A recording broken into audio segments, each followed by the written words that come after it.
J'avais envie d'amener une soirée autour de la thématique du paracaille depuis un bout de temps, pour plein de raisons différentes, parce que déjà c'est une nouvelle discipline entre guillemets. Il y a de plus en plus de pratiquantes. Il y a aussi du coup des tensions qui viennent avec, parce que voilà, c'est une nouvelle manière de piloter tout ça. Du coup, moi je voulais trouver un endroit hors site de vol, qui est voilà, source de tensions et de conflits potentiels. Et je voulais amener du coup un espace à froid. Comme il y a déjà eu lieu, il y a les Goélands qui ont amené ça il n'y a pas longtemps, pendant la nuit des Icars. Il y avait Lisa, moi c'est suite à l'intervention que vous avez fait à Lisa, que ça m'a encore plus donné envie de reproposer ça, mais du point de vue d'un plus pratiquant parakiter. Et puis voilà, avec Clément aussi, on avait envie d'amener ça ensemble. Et puis il y a François qui a débarqué comme ça en vacances, et puis on a commencé à discuter. Moi je ne te connais pas, on s'est vu une fois il y a 2 jours là.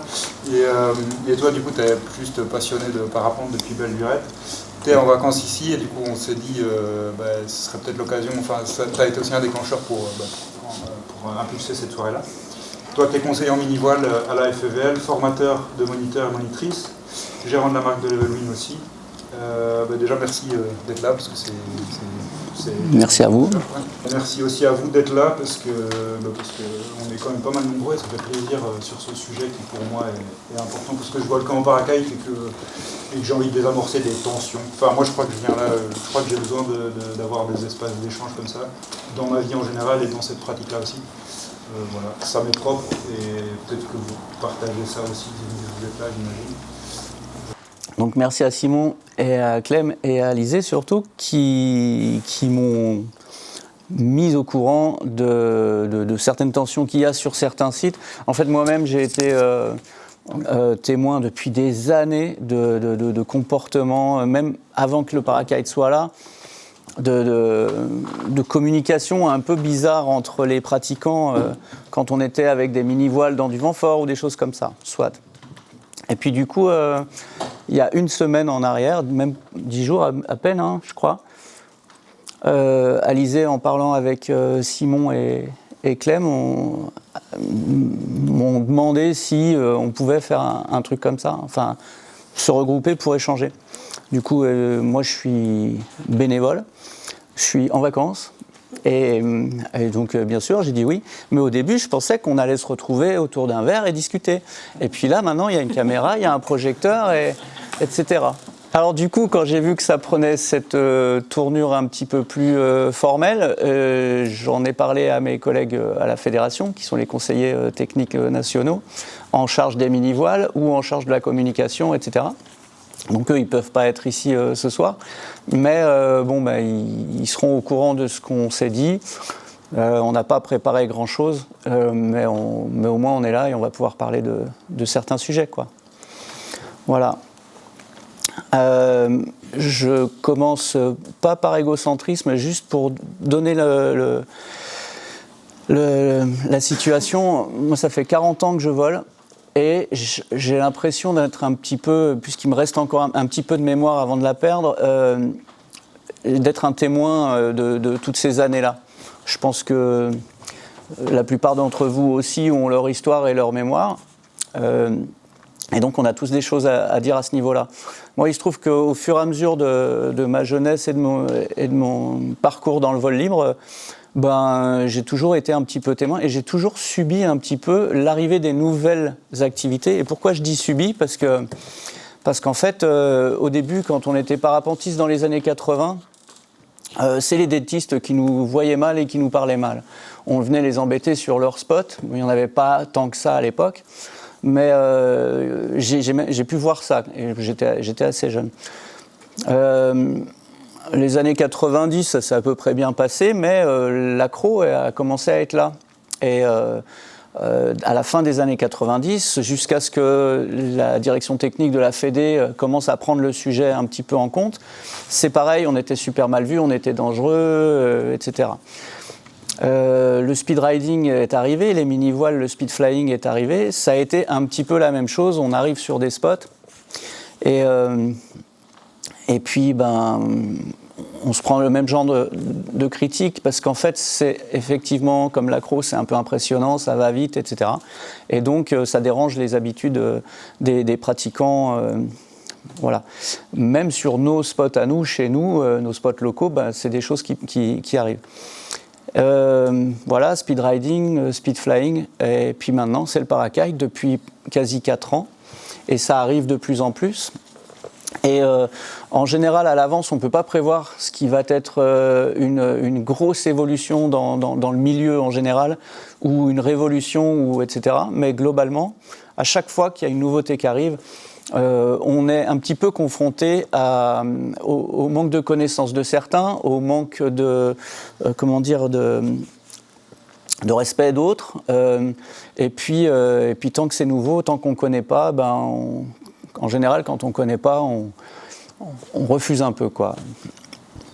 Ce qu'il faut savoir aussi, c'est que toutes ces nouvelles activités, je l'ai beaucoup vu dans le speed riding, ce sont des gens qui viennent d'ailleurs et qui rentrent dans notre milieu au travers de ces activités-là. Et en fait, ces gens-là, il faut qu'on leur apprenne notre culture, nous les libéristes. Parce qu'ils ne l'ont pas forcément. Quand c'était le speed riding, au début du speed riding, c'était beaucoup de parachutistes qui venaient, qui connaissaient ni la montagne, ni l'air, ni le vol. Enfin, l'air, ils le connaissent d'une certaine manière. Mais une fois de plus, notre culture du vol libre, ils ne la connaissaient pas du tout. Et donc, c'est un gros travail de faire rentrer les gens dans notre monde, en fait. Et d'une manière générale, ce dont on peut se rendre compte par la suite, c'est qu'en fait, les gens qui rentrent dans le vol libre par le speed riding ou le speed flying, parce qu'en fait, faire un stage de 5 jours, aller faire du site local, du thermique dans le bocal, etc., ils y connaissent rien, ils ne savent même pas ce que c'est qu'un thermique au début. Et donc, c'est pas ça qui les motive, entre guillemets. Eux, ce qu'ils veulent, c'est des images qu'ils ont vues sur YouTube, sur Instagram, hyper impressionnantes et tout, et ils veulent faire ça parce que les parachutistes ou les kiteurs, etc., sont peut-être un petit peu plus friands d'adrénaline que nous, ou autant d'ailleurs. Nous aussi, on aime ça. Et donc, au départ, c'est pas pour les... Comment dire, ils arrivent pour des raisons que nous-mêmes, on peut ne pas comprendre. Et après, ils découvrent comment ça marche. Ils découvrent le monde du vol libre, l'aérologie, la météo, qu'on peut prendre un thermique, faire une rue de nuages, etc. Et ces gens-là finissent sous un parapente en train d'enrouler le thermique. Ça, c'est une vérité statistique de la Fédé depuis 15 ans. Donc en gros, si on est là pour parler de paracite ce soir, en fait, c'est exactement la même chose avec le paracite. Les gens qui arrivent dans le milieu du vol libre de façon extérieure, via une des nouvelles activités, un jour, ils finissent dans un cocon sous une rue de nuages. Pourquoi ? Parce que c'est cool, quoi. Parce que c'est classe, parce que ce qu'on fait, c'est bien, parce que notre milieu, il est cool. Il est bien, il est intéressant. L'air, c'est bien. Et toutes les façons on kiffe toutes les façons d'appréhender l'air, quoi. Que ce soit en chute libre, parce que moi, mes vacances, entre guillemets, mon hobby, c'est le parachutisme. Et j'ai choisi le vol libre plus professionnellement. Par contre, j'aime pas trop l'eau, alors du coup, en kayak, je suis pas fort. Mais les entrées dans le monde de l'air sont variées, quoi. Voilà. Donc, en fait, le vol libre, ça fait... Moi, 40 ans que je suis dedans, ça fait un petit peu plus longtemps qu'il existe. Et déjà, sur la définition, toute une notion culturelle en découle. Et il y a un truc qui est assez flagrant depuis toujours, c'est que quand on parle de vol libre, on pense que c'est un truc de baba cool, deltistes ou parapentistes qui marchaient dans la montagne, qui fumaient leur pétard et qui après faisaient une belle descente en planant. En fait, le vol libre, ça veut dire vol libre de moteur. C'est de l'aviation.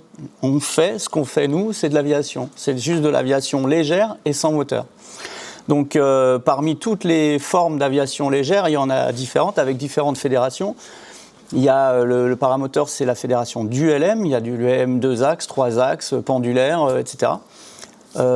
Et puis si on élargit un petit peu le sujet, le parachutisme aussi, on a en rapport avec l'air et il y a des compétences et des façons de... Salut. Et des façons de le vivre. Donc en fait, j'imagine que vous lisez derrière moi. On est bien loin de l'époque où on faisait du parapente dans les années 80, puis 90, et puis on a vu toute l'évolution du parapente pendant les 40 dernières années. On est bien loin de ça, en fait. il se trouve que la Fédé a changé d'équipe directrice dernièrement et que on peut être pour ou contre, enfin moi ça me regarde pas, c'est pas ça le truc. L'important c'est qu'en fait, il se trouve que depuis 20-25 ans, c'était à peu près le même style et à peu près les mêmes équipes, c'était un peu la même bande. Et je les critique pas, et voire même je les remercie pour le fait qu'on en soit tous arrivés jusqu'ici. Sauf que là, le changement d'équipe, entre guillemets, amène un petit coup de jeune. Et le petit coup de jeune, c'est l'opportunité pour nous tous d'arriver à essayer d'intégrer toutes les activités nouvelles qui sont arrivées au fur et à mesure du temps. L'accro, dorénavant, c'est plutôt intégré et accepté. Le speed riding, la Fédé s'en est quand même bien occupée depuis le début des années 2000. Sauf que, bon, pour d'autres raisons, on a été un petit peu embêté par les moniteurs de ski et donc il y a des hauts et des bas. Les mini-voiles en général, ça s'est plutôt bien développé, etc. Là, dernièrement, c'est le parakite qui arrive. Et en fait, si on regarde un petit peu les choses qui sont derrière nous, là, derrière moi, à chaque fois, il suffit d'intégrer ces nouvelles activités. L'opportunité, la chance qu'on a peut-être en ce moment, c'est que les nouvelles équipes vont arriver à mieux intégrer ces nouvelles activités et à réorganiser le tronc commun de toutes ces activités-là pour qu'on y comprenne tous un peu mieux ce qui se passe et comment et à quel moment on fait ça et pourquoi et comment intégrer vraiment l'ensemble des pratiques du vol libre. Voilà, le petit rappel officiel des choses, c'est qu'on a un État français, on a un ministère qui délègue l'organisation des activités sportives à une fédération. Cette fédération, elle est organisée de manière à ce que les ligues, puis les comités départementaux redescendent jusqu'au club et enfin arrivent à nous, les pratiquants. Mais nous, on est membre de clubs.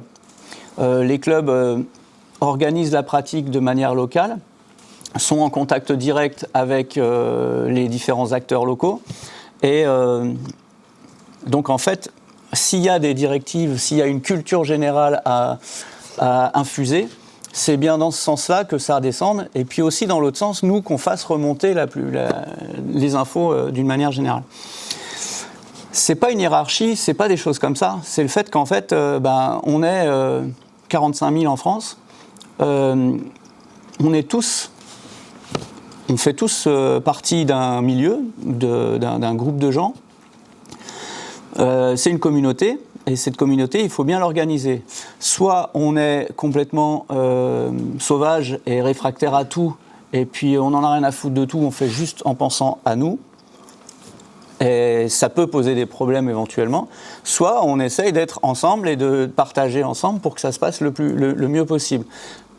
Ça peut nous amener des avantages, dans le style, on a des sites qui sont officiels, on a des sites qui sont organisés, on a un enseignement, une formation, tout un processus de formation qui peut être organisé, on a des assurances qui nous suivent, etc., etc. Donc ce petit rappel-là, je suis désolé, j'ai l'impression que ça vous fait chier, mais globalement, si on est là, c'est un peu à cause de tout ça, quoi. Parce qu'elle est bien loin à l'époque où on prenait nos godillots, qu'on achetait une voile le samedi matin à Annecy-le-Vieux et qu'on allait se jeter des pentes herbeuses des montagnes. Ça, c'est... Du coup, maintenant, on est vachement plus nombreux. Depuis le Covid, en plus... il se trouve qu'il y a eu une augmentation. Les gens en ont eu marre d'être enfermés et ils ont eu envie de faire des choses extérieures par la suite. À la sortie du Covid, on a pris quand même, je ne sais plus combien, entre 15 et 25% d'augmentation d'arrivants dans notre milieu. Et ça, c'est la Fédé qui doit le gérer, mais en fait, la Fédé, c'est nous tous. Donc c'est à nous tous de le gérer. Voilà, désolé pour... C'est pas moralisateur du tout, hein. J'essaye d'être un constatiste, comme disait Brubru. J'essaye juste de faire des constats. Et en fait, quand on est 12, éventuellement, on se démerde à 12. Mais si on est beaucoup plus, il y a un moment, il faut qu'on arrive à réfléchir un petit peu mieux et à partager, à communiquer mieux entre nous et à s'organiser pour être beaucoup plus, quoi. Mais déjà, c'est intéressant que le vol libre, ça soit le vol libre de tout moteur. Il n'y a pas tout le monde qui le sait, ça, en fait. Les gens pensent que le vol libre, c'est on est libre de voler et de faire ce qu'on veut. Mais c'est pas cette signification-là, en fait, à la base de l'origine. Alors moi, on l'a fait dans un entre-deux, pas libre de faire ce qu'on veut, mais libre, on l'a quand même appris en distinction de l'aviation. Parce qu'on n'est vraiment pas dans l'aviation non plus. On n'est pas tout à fait sous avec des règles. Bah si, quand tu fais du cross, tu es obligé Ah oui, quand tu fais de respecter les zones aériennes, etc. Oui, tu es obligé de respecter les zones aériennes parce qu'elles sont là. Mais tu n'es pas un avion, tu n'as pas une tour à appeler. Même un ULM, techniquement, il a déjà beaucoup plus de règles à respecter. Ah oui, tu es quand même commandant de bord, hein, à partir du moment où tu es... Tu es considéré commandant de bord en tant que pilote de parachute. Par les règles de la l'aviation même statut qu'un française. mec qui... Qu'est-ce que ça change? Bah ça change que pénalement tu peux être condamné. Oui, tu écrases quelqu'un avec ta voiture, tu peux être pénalement condamné. Bah, c'est différent, t'as une notion quand même de commandant de bord. C'est-à-dire que c'est toi qui es responsable. Je vois un peu ce qu'il veut dire quand il dit vol libre. Moi je le pense exactement comme ça. Comme il a dit à l'instant, on a rigolé. Tu arrives avec tes tons, tu prends ta voile, tu voles, tu fais du site. Le but c'est de voler quoi. Moi je le voyais comme ça aussi, un vol libre. Bah ouais, c'est pour ça que je peux dis que c'est comprendre intéressant. ce qu'il veut dire. Après, je pense pas qu'il saute le fait qu'il y ait des réglementations, des choses à respecter. Oui, mais pardon, je pense que l'approche, elle était là en fait. Je peux te prendre un exemple. Imaginons que tu as un terrain privé, un endroit qui n'est pas un site de parapente. Donc il n'y a pas de restriction. Tu décolles de ton terrain privé comme tu veux. Et pour moi, c'est en ça que c'est aussi du vol libre. Mais ça on n'est pas privé. En fait, il y a un amalgame qui est... Pardon, excuse-moi, je t'ai coupé. Désolé. En fait, il y a un amalgame qui est facile à faire. C'est que c'est une telle liberté de voler que du coup, dans le vol libre, le problème, c'est qu'on n'est pas tout seul. Et que, en bon anarchiste que je ne suis pas, on fait ce qu'on veut à partir du moment où on ne fait pas chier les autres. Voilà. On peut revenir dans le côté légal aussi. Effectivement, le vol libre est très libre en France. On n'a pas d'obligation de brevet, on n'a pas d'obligation de choses comme ça. Le fait de rendre le brevet obligatoire, peut-être un jour ça arrivera, etc. Mais à l'heure actuelle, on a besoin, on a une obligation territoriale d'avoir l'accord des propriétaires de terrains de décollage et d'atterrissage, d'avoir la mairie concernée qui soit au courant, d'avoir son avis. On n'est même pas obligé d'avoir son accord. Et on est obligé d'être assuré en responsabilité civile. Voilà, c'est-à-dire au cas où on cause un dommage à autrui, que autrui puisse avoir réparation. On n'est même pas obligé de nous assurer, nous, individuellement. Voilà. Cependant, c'est un petit peu flou tout ça, et d'une manière intellectuelle, je veux dire, on a quand même un ministère qui donne délégation à une fédération pour être, organiser une pratique. Et donc, cette fédération-là, elle met en place des brevets, elle met en place des formations, elle est en relation très étroite avec le ministère sur le côté formation des moniteurs, etc., organisation de l'enseignement, etc. Il y a peut-être un endroit qui est flou là-dedans, je ne sais pas, c'est pas à moi d'en parler, de décider quoi que ce soit. Une fois de plus, c'est des constats. C'est de dire que la Fédé, elle se démène pour le commun, et elle se démène pour organiser des choses qui ne sont pas obligatoires. Donc il y a un petit flou là-dedans, et cette notion de vol libre qu'on pourrait interpréter d'une manière super cool d'ailleurs, parce que la liberté de voler, c'est génial.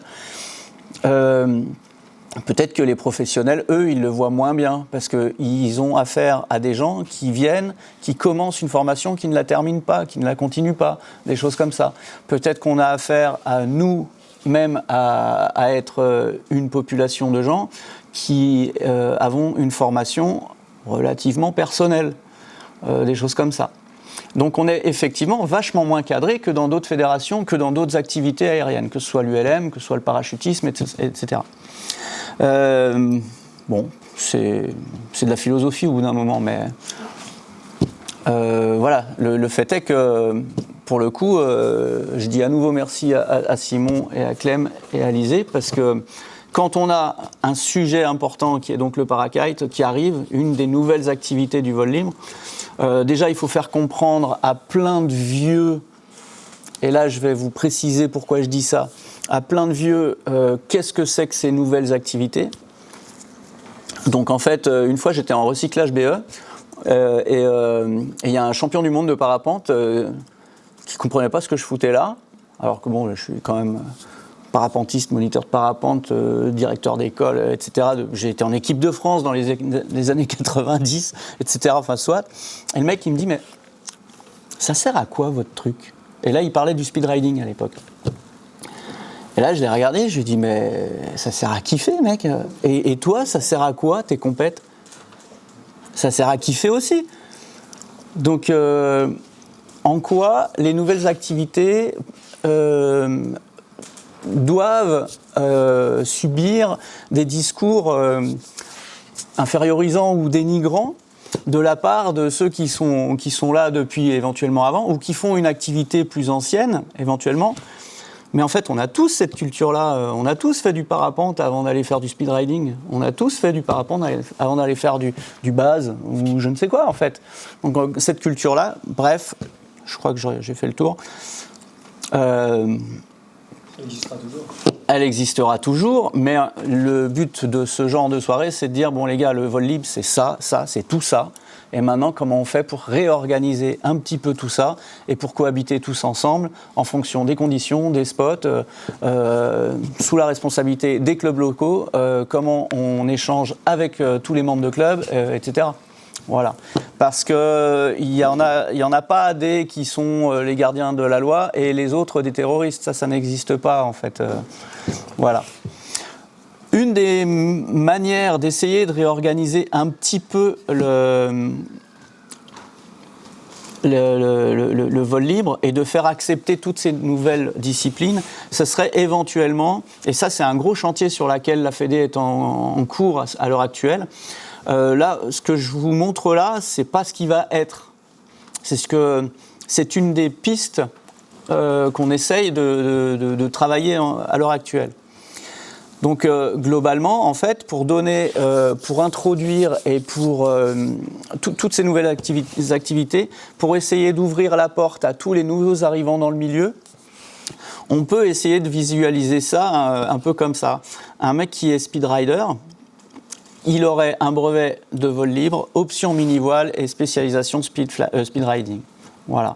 Un pilote de cross, quand on prévoit nos sorties, qu'on guette les conditions météo, qu'on check les espaces aériens, qu'on se dit allez demain je fais 200 bornes, on prépare notre vol et donc dans ce cas-là, un pilote de cross, il serait titulaire d'un brevet de pilote de vol libre, option parapente, spécialisation distance. Et dans chaque spécialisation, il y a les formations adéquates, les validations de modules adéquates qui pourraient être là. Je fais du général pour l'instant, désolé, on arrive au paracade bientôt. Hein.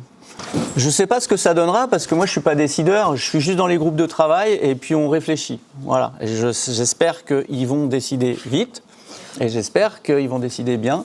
Mais une fois de plus, c'est un travail commun, donc c'est pas moi qui ai la science infuse, etc. Voilà, je vous montre ça juste comme ça. De plus, c'est bien que Gaël soit là. En France, on a une des formations de moniteurs de vol libre qui fait partie des meilleures parce qu'on a justement un pays avec un ministère qui met des moyens. On a une fédération qui est relativement bien organisée. Et donc, merci. Et donc, via le ministère, il y a dorénavant, depuis une bonne dizaine d'années maintenant, c'est l'ENSA à Chamonix qui est en charge de la formation des moniteurs de vol libre. Et ces moniteurs de vol libre, non seulement une fois qu'ils sont diplômés, donc la formation elle est bonne, elle dure 2 ans maintenant, c'est plutôt...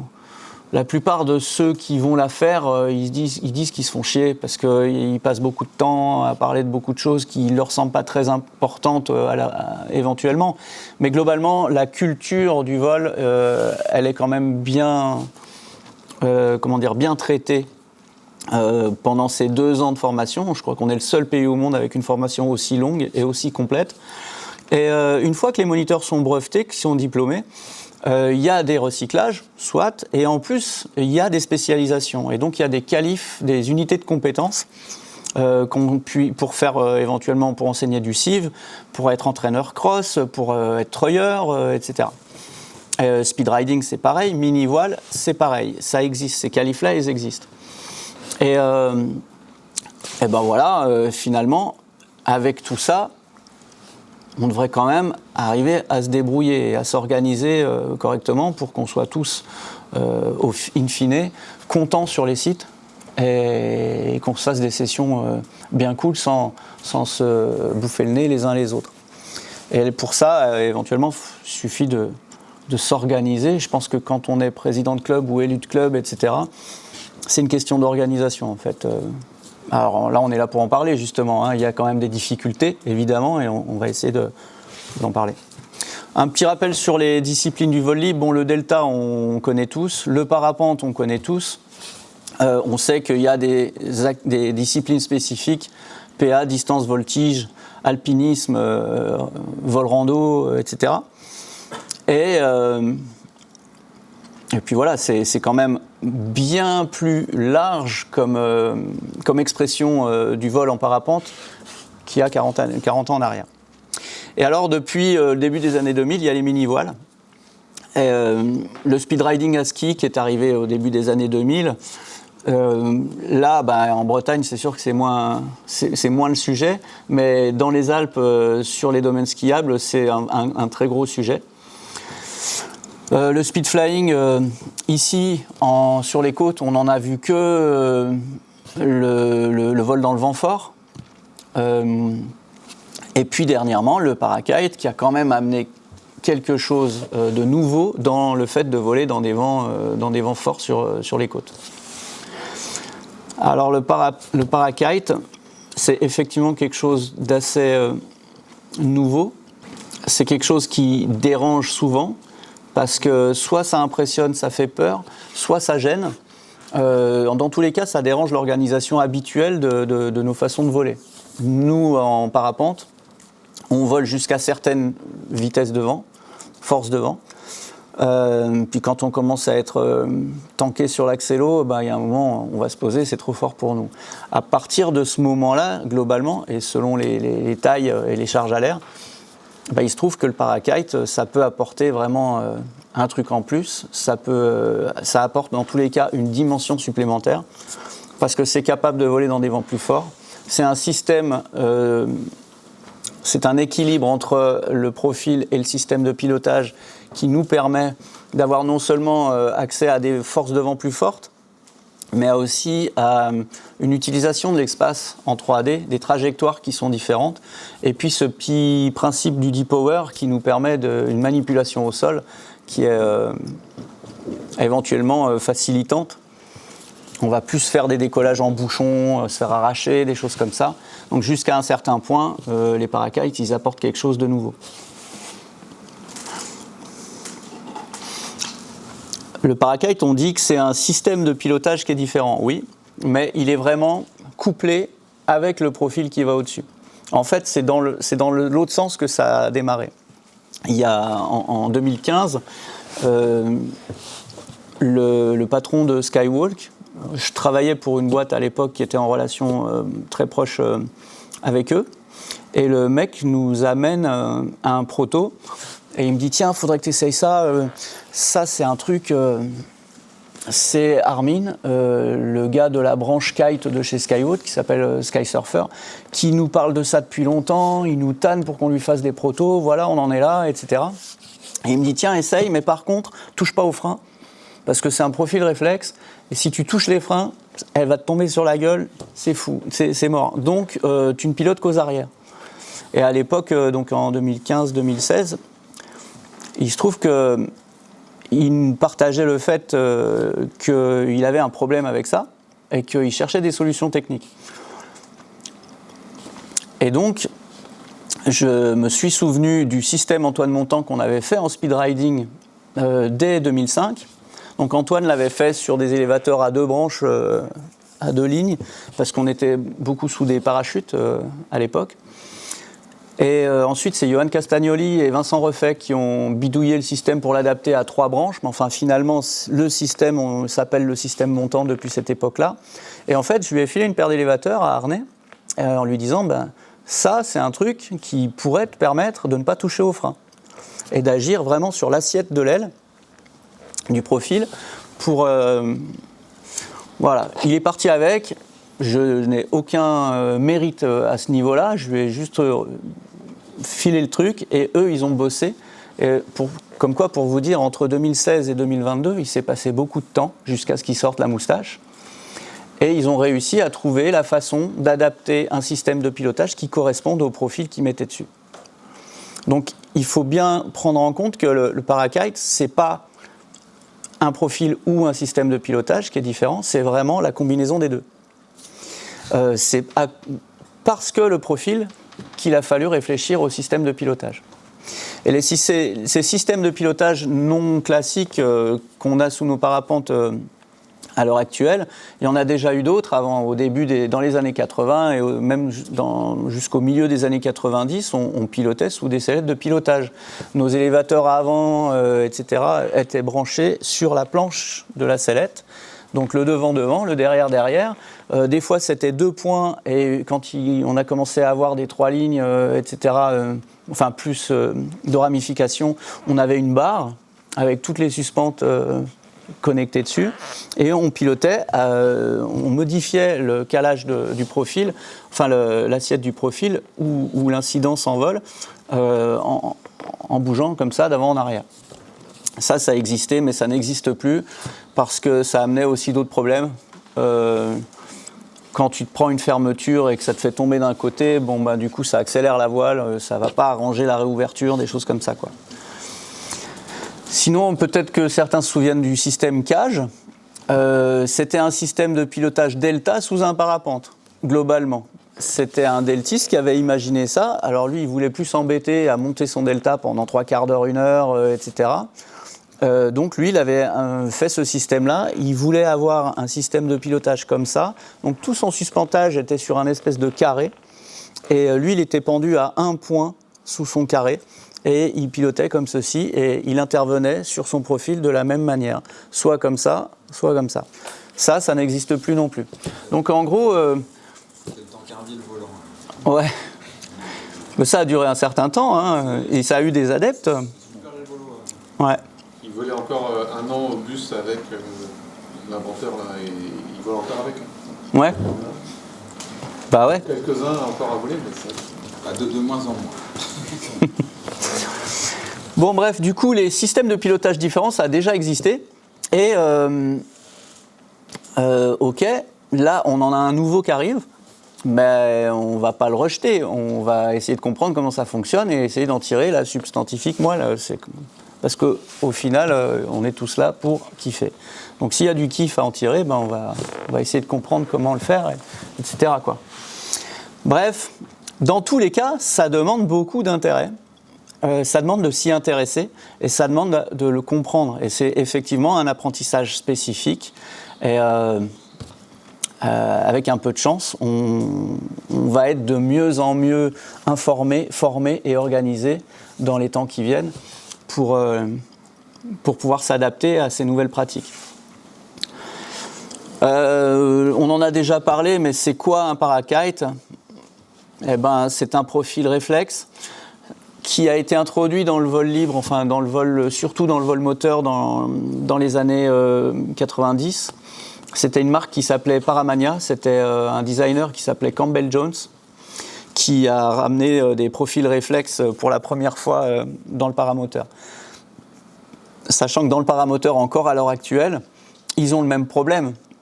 Eux, ils ont traité le sujet de « faut pas toucher les freins » en mettant juste des bouts de poignée qui ne prennent que les stabs.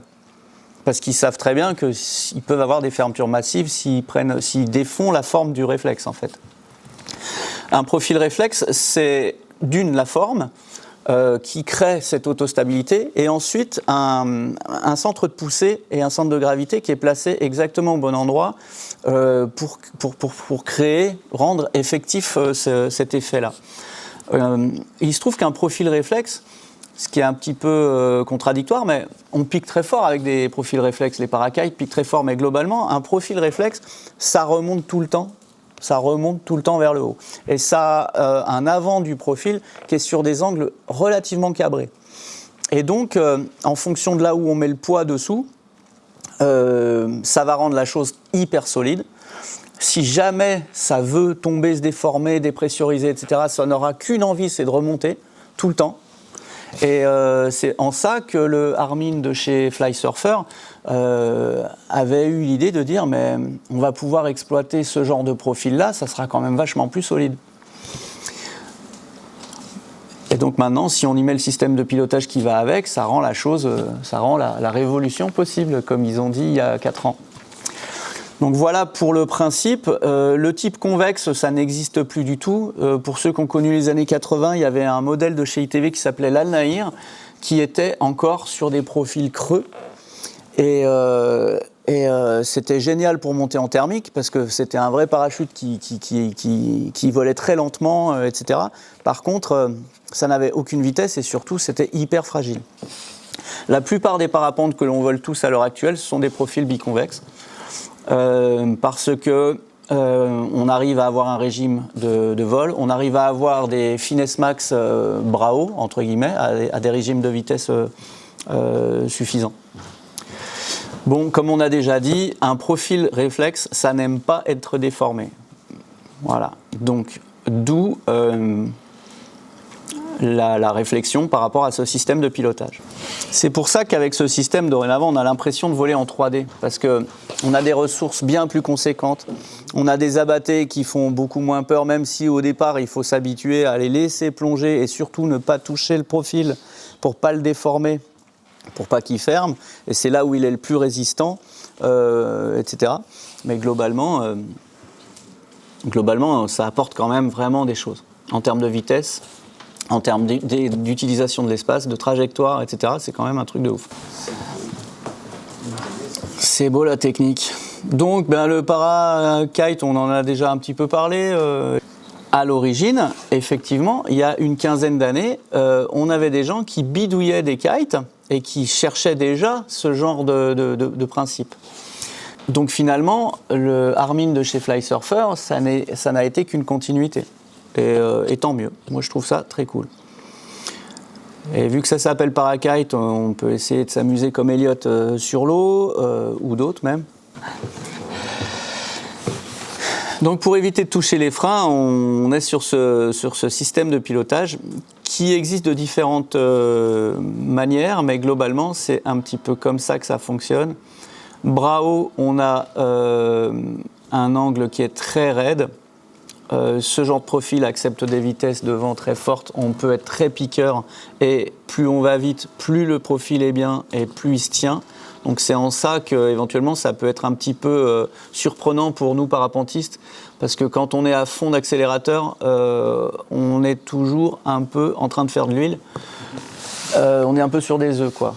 On est toujours en train de... Et du coup, le pilotage aux arrières existe vachement chez nous aussi, de plus en plus depuis un certain temps, parce qu'on est toujours en train de faire des mouvements réflexes et on pilote avec ça. D'ailleurs, je crois que les compétiteurs de haut niveau maintenant, ils sont à fond accélérés tout le temps et ils dosent aux arrières. Donc les arrières sont vraiment là pour jouer à peu près ce même rôle-là. Sauf que nous, on n'a pas d'accélo, on n'est pas au pied et on agit sur ce système à la commande. Pour avoir le profil très piqueur, planant ou très cabreur pour réduire la vitesse. Ça fonctionne avec des systèmes de poulies. Et vous avez pu voir, je me rappelle aussi, il y a très longtemps, il y avait un biplace qui avait des systèmes de mouflage comme ça sur des poulies, mais ce sont des marques qui n'existent plus. Hein ? Sur un vieux Pachat, Ouais, éventuellement. Alors ça, c'est même plus récent, mais à l'époque, il y avait, je me souviens même plus de... Il y avait Voilerie Soubera qui avait fait ça, il y avait... enfin bref... Et du coup, les mouflages, c'est pareil, c'est pas nouveau, mais là, pour le coup, dans cette application-là, ça fonctionne pas mal. Il existe des systèmes à ce qu'on appelle à une poulie ou des systèmes à 2 poulies. En fait, le mouflage est d'autant plus démultiplié s'il y a 2 poulies. Et qu'est-ce que ça va changer éventuellement ? C'est que si la plupart d'entre vous connaissent la moustache, par exemple, on a quelque chose de très léger. Éventuellement, on n'a pas beaucoup de sensations jusqu'à arriver à un endroit, à un moment géométrique du système où on va tomber sur un point dur. Et à partir du moment où on est sur ce point dur, là, ça se joue vraiment finement pour savoir quand est-ce que le parachutal arrive ou le décrochage, etc. Si on a un système à une seule poulie, on aura un petit peu plus d'effort et on aura un peu plus de progressivité dans le débattement, un peu plus de sensations éventuellement, jusqu'à arriver à ce parachutal éventuellement. Alors là, je vous donne mon avis perso, je trouve que c'est un petit peu plus prédictif pour arriver sur le parachutal et mieux sentir les basses vitesses, etc. C'est une histoire de goût, je pense. Voilà. Et les deux fonctionnent très bien. Voilà. C'est OK pour le système. Vous aviez déjà un peu vu comment ça fonctionnait, tout ça.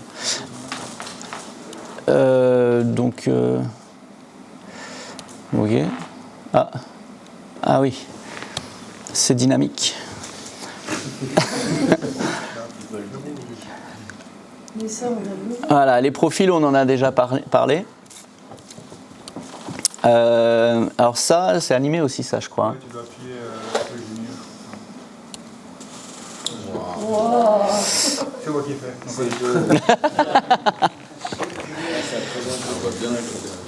Là, on voit bien la forme particulière du profil.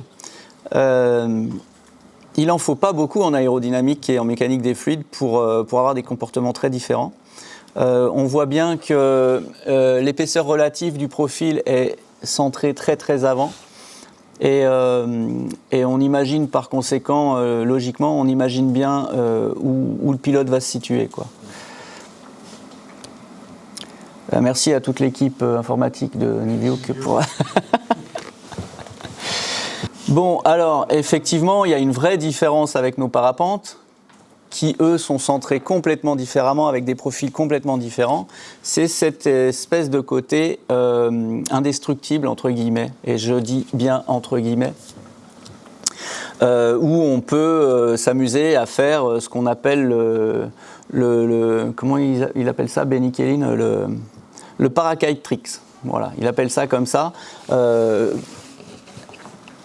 Effectivement, on a ce truc-là où on voit bien ce que je vous disais tout à l'heure, le fait que l'angle est très très prononcé vers le haut sur l'avant, même si ça ne se voit pas vraiment.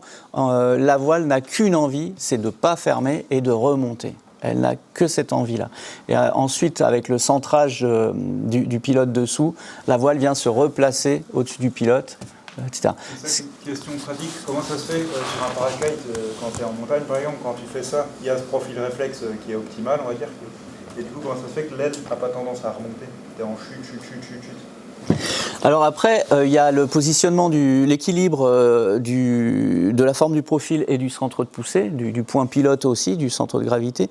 Mais comme on a vu tout à l'heure, c'est quand même des profils qui ont une partie avant qui est très très anglée vers le haut. Et cependant, tout le reste du profil, tu peux le mettre vraiment, tu peux lui relever la queue très très fort et être sur une incidence très raide. Et elle a qu'une seule envie, c'est de remonter, mais elle la garde parce qu'il y a tout le reste que tu as mis complètement comme ça. Grossièrement, c'est un peu comme ça. L'autre avantage que ces profils-là nous apportent, hormis le fait de s'amuser à tirer sur les avants et que ça ne ferme pas, ce qui est quand même génial pour nous parapentistes, c'est ce côté, quand la voile elle revient se placer au-dessus, on peut avoir 40 km/h de vent, ça ne nous arrache pas, ça ne nous tire pas. Et ça, c'est ce qui s'appelle, c'est un terme qui vient du kite, c'est ce qu'on appelle grossièrement le deep power. Et ça, pour les manipulations au sol, surtout quand il y a 40 à l'heure de vent, c'est quand même hyper confortable. Et dans l'apprentissage du parakite aux nouveaux arrivants, aux élèves, etc., c'est une notion qu'on prend en compte et qu'il va falloir leur enseigner, qui va faciliter leur apprentissage et leur pratique plus tard.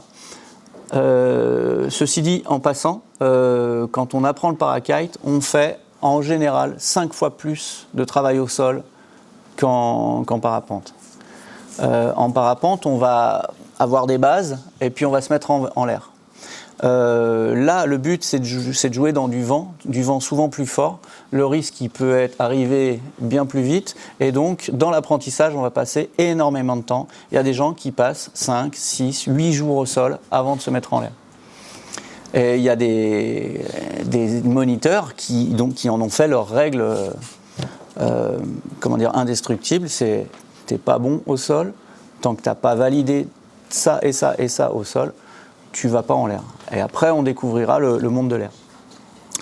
Donc, quand on disait au début, le parakite, ça doit être abordé avec beaucoup de sérieux et un apprentissage bien spécifique. Effectivement, c'est un système de pilotage spécifique, c'est un comportement de l'aile spécifique, des trajectoires différentes, et donc il y a un apprentissage bien spécifique qui doit s'adapter à ça. Mais c'est quand même génial quand on voit cette image.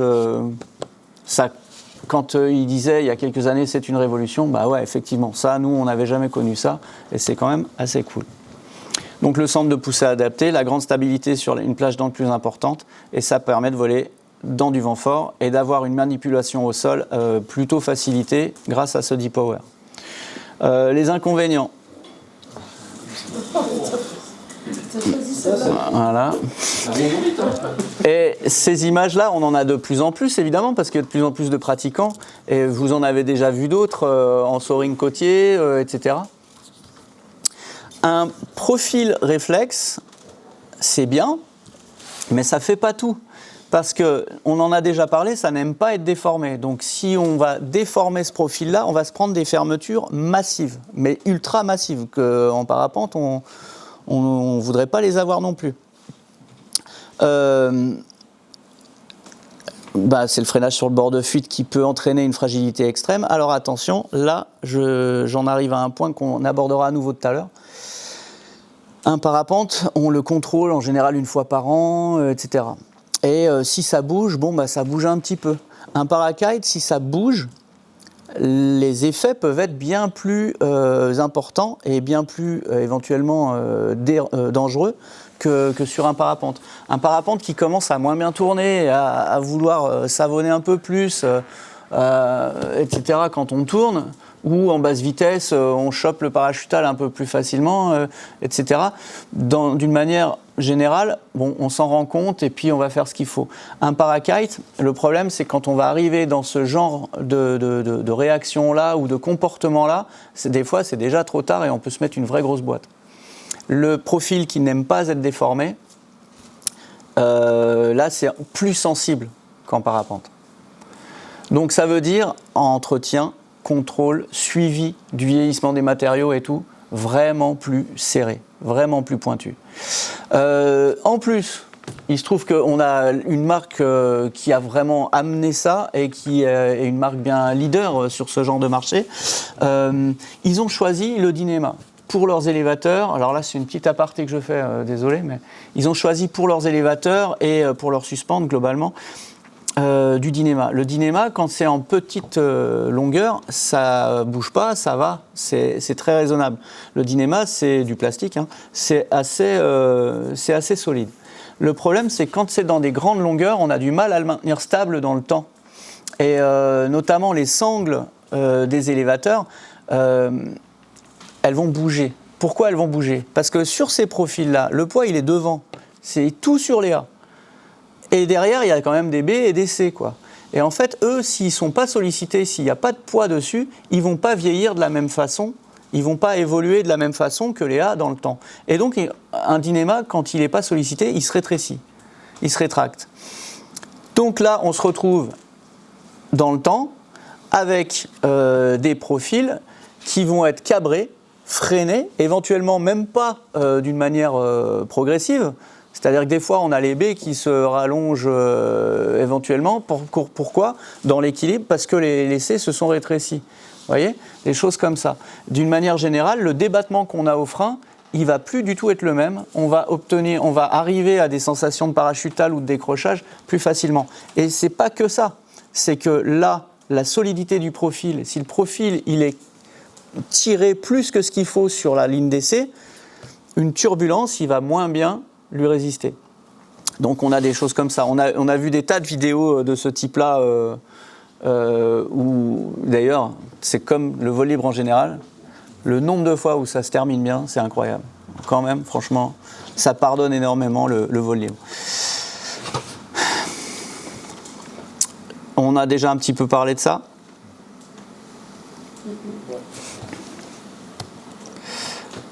On a un petit peu parlé de ça et effectivement là on a une vue un petit peu plus proche du système avec les poulies. Tu peux faire play, ça je fais play comment moi?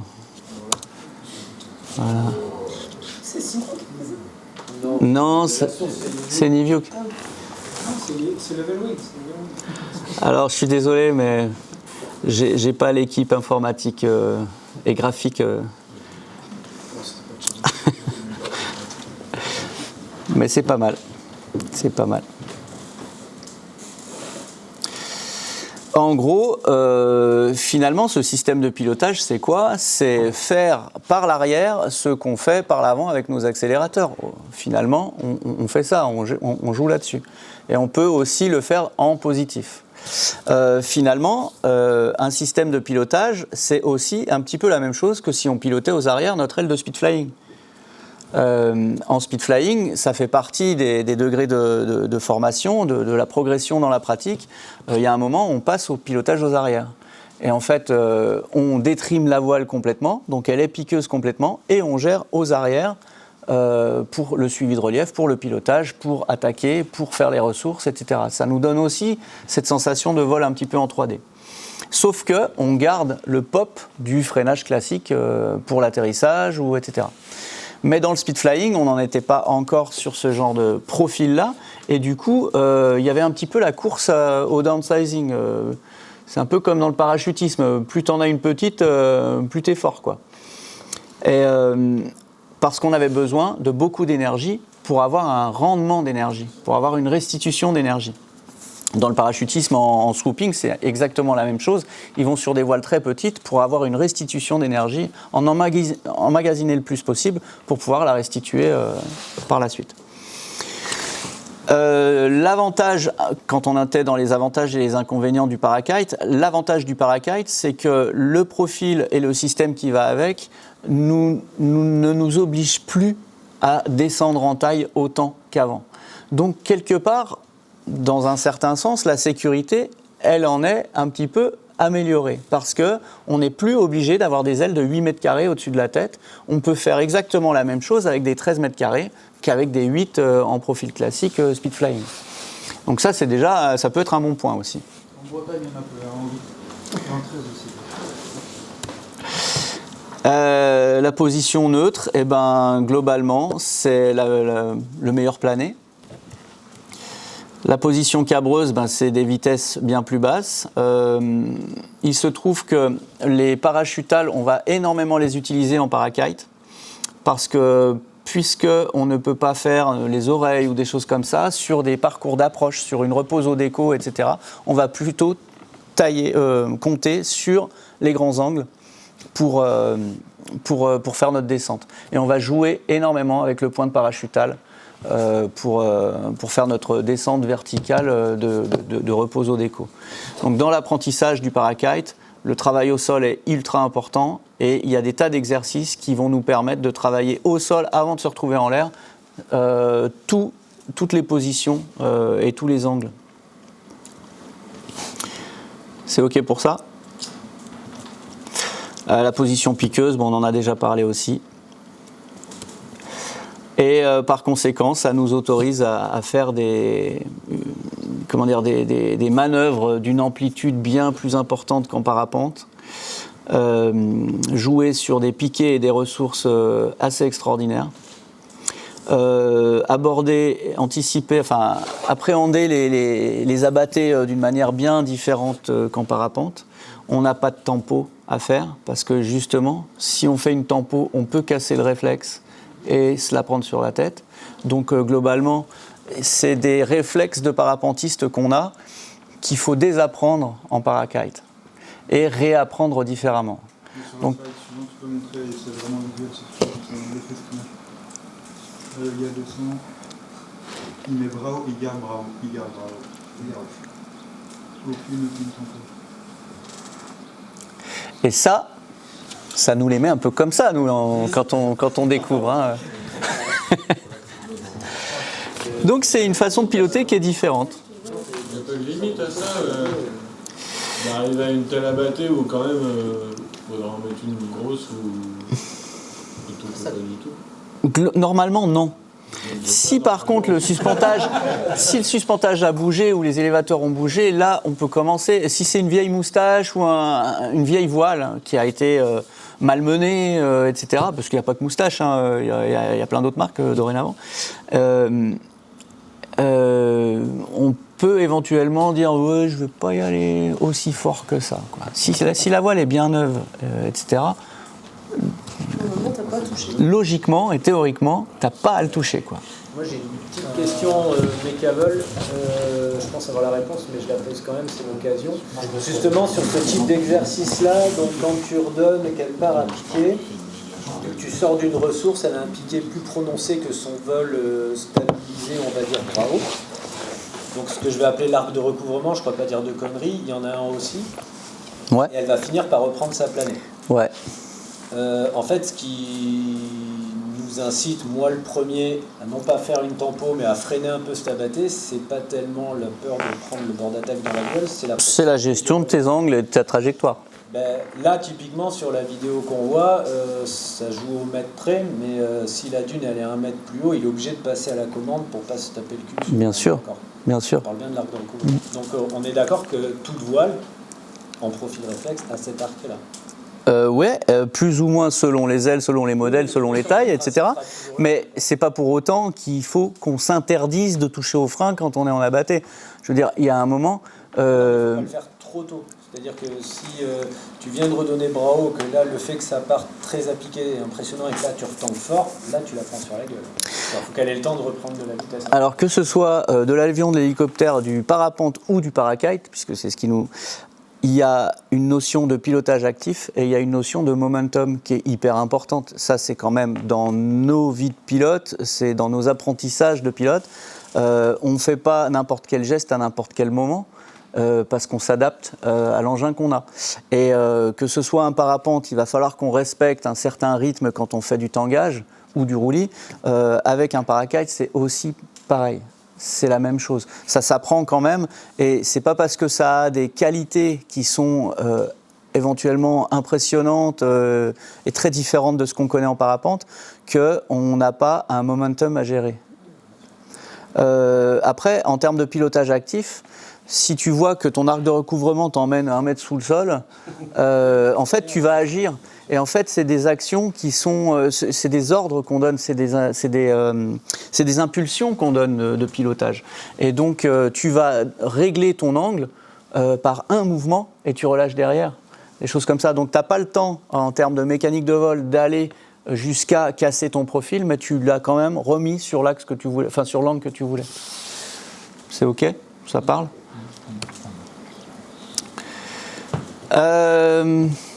Et ouais, là on en arrive du coup dans des sujets qui sont ceux qui nous ont réunis ce soir. C'est comment on vole sur les mêmes sites avec toutes ces activités du vol libre différentes. On commence à rentrer dans un sujet qui est la cohabitation. Donc à partir du moment où on comprend comment fonctionne un paracite, comment fonctionne un parapente, on est capable aussi de se rendre compte dans quel type de vent va pouvoir évoluer l'un ou l'autre, dans quel type de pilotage on va être avec l'un ou avec l'autre. Mais globalement, tout ça, c'est du vol libre. Toutes les mini-voiles, ce sont des parapentes. Donc légalement, réglementairement, toutes ces voiles-là sont des parapentes.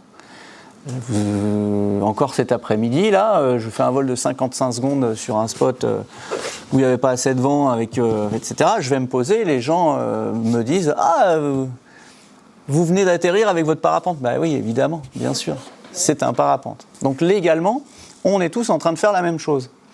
Il n'y a que nous, dans notre milieu, qui savons que ce sont des disciplines différentes parce qu'on utilise des engins différents. Et donc pour ça, nous, entre nous, on va s'arranger pour cohabiter au mieux et pour que le kiff et surtout la sécurité de tous soient respectés. Voilà. Donc les similitudes, c'est que les règles de vol, les règles de l'air, ce sont les mêmes pour tout le monde.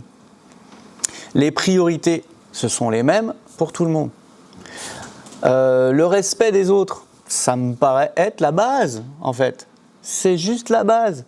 On est poli, bienveillant, on communique et on fait attention aux autres et on essaye d'être vu, de voir et d'être vu.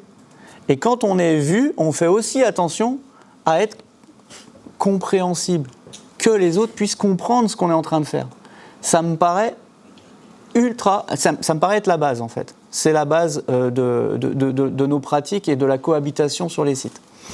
Donc, effectivement, on a légalement les mêmes engins et en plus, on a les mêmes règles fédérales. Et puis, on a les mêmes règles morales, en fait, humaines, quoi. On n'est pas là pour... Enfin, c'est pas le Far West, quoi, en fait. On n'a plus notre colt à la ceinture. Donc, finalement, on s'arrange, quoi. On s'arrange. Et on fait attention aux autres. Plus on fait attention aux autres, plus les autres feront attention à nous.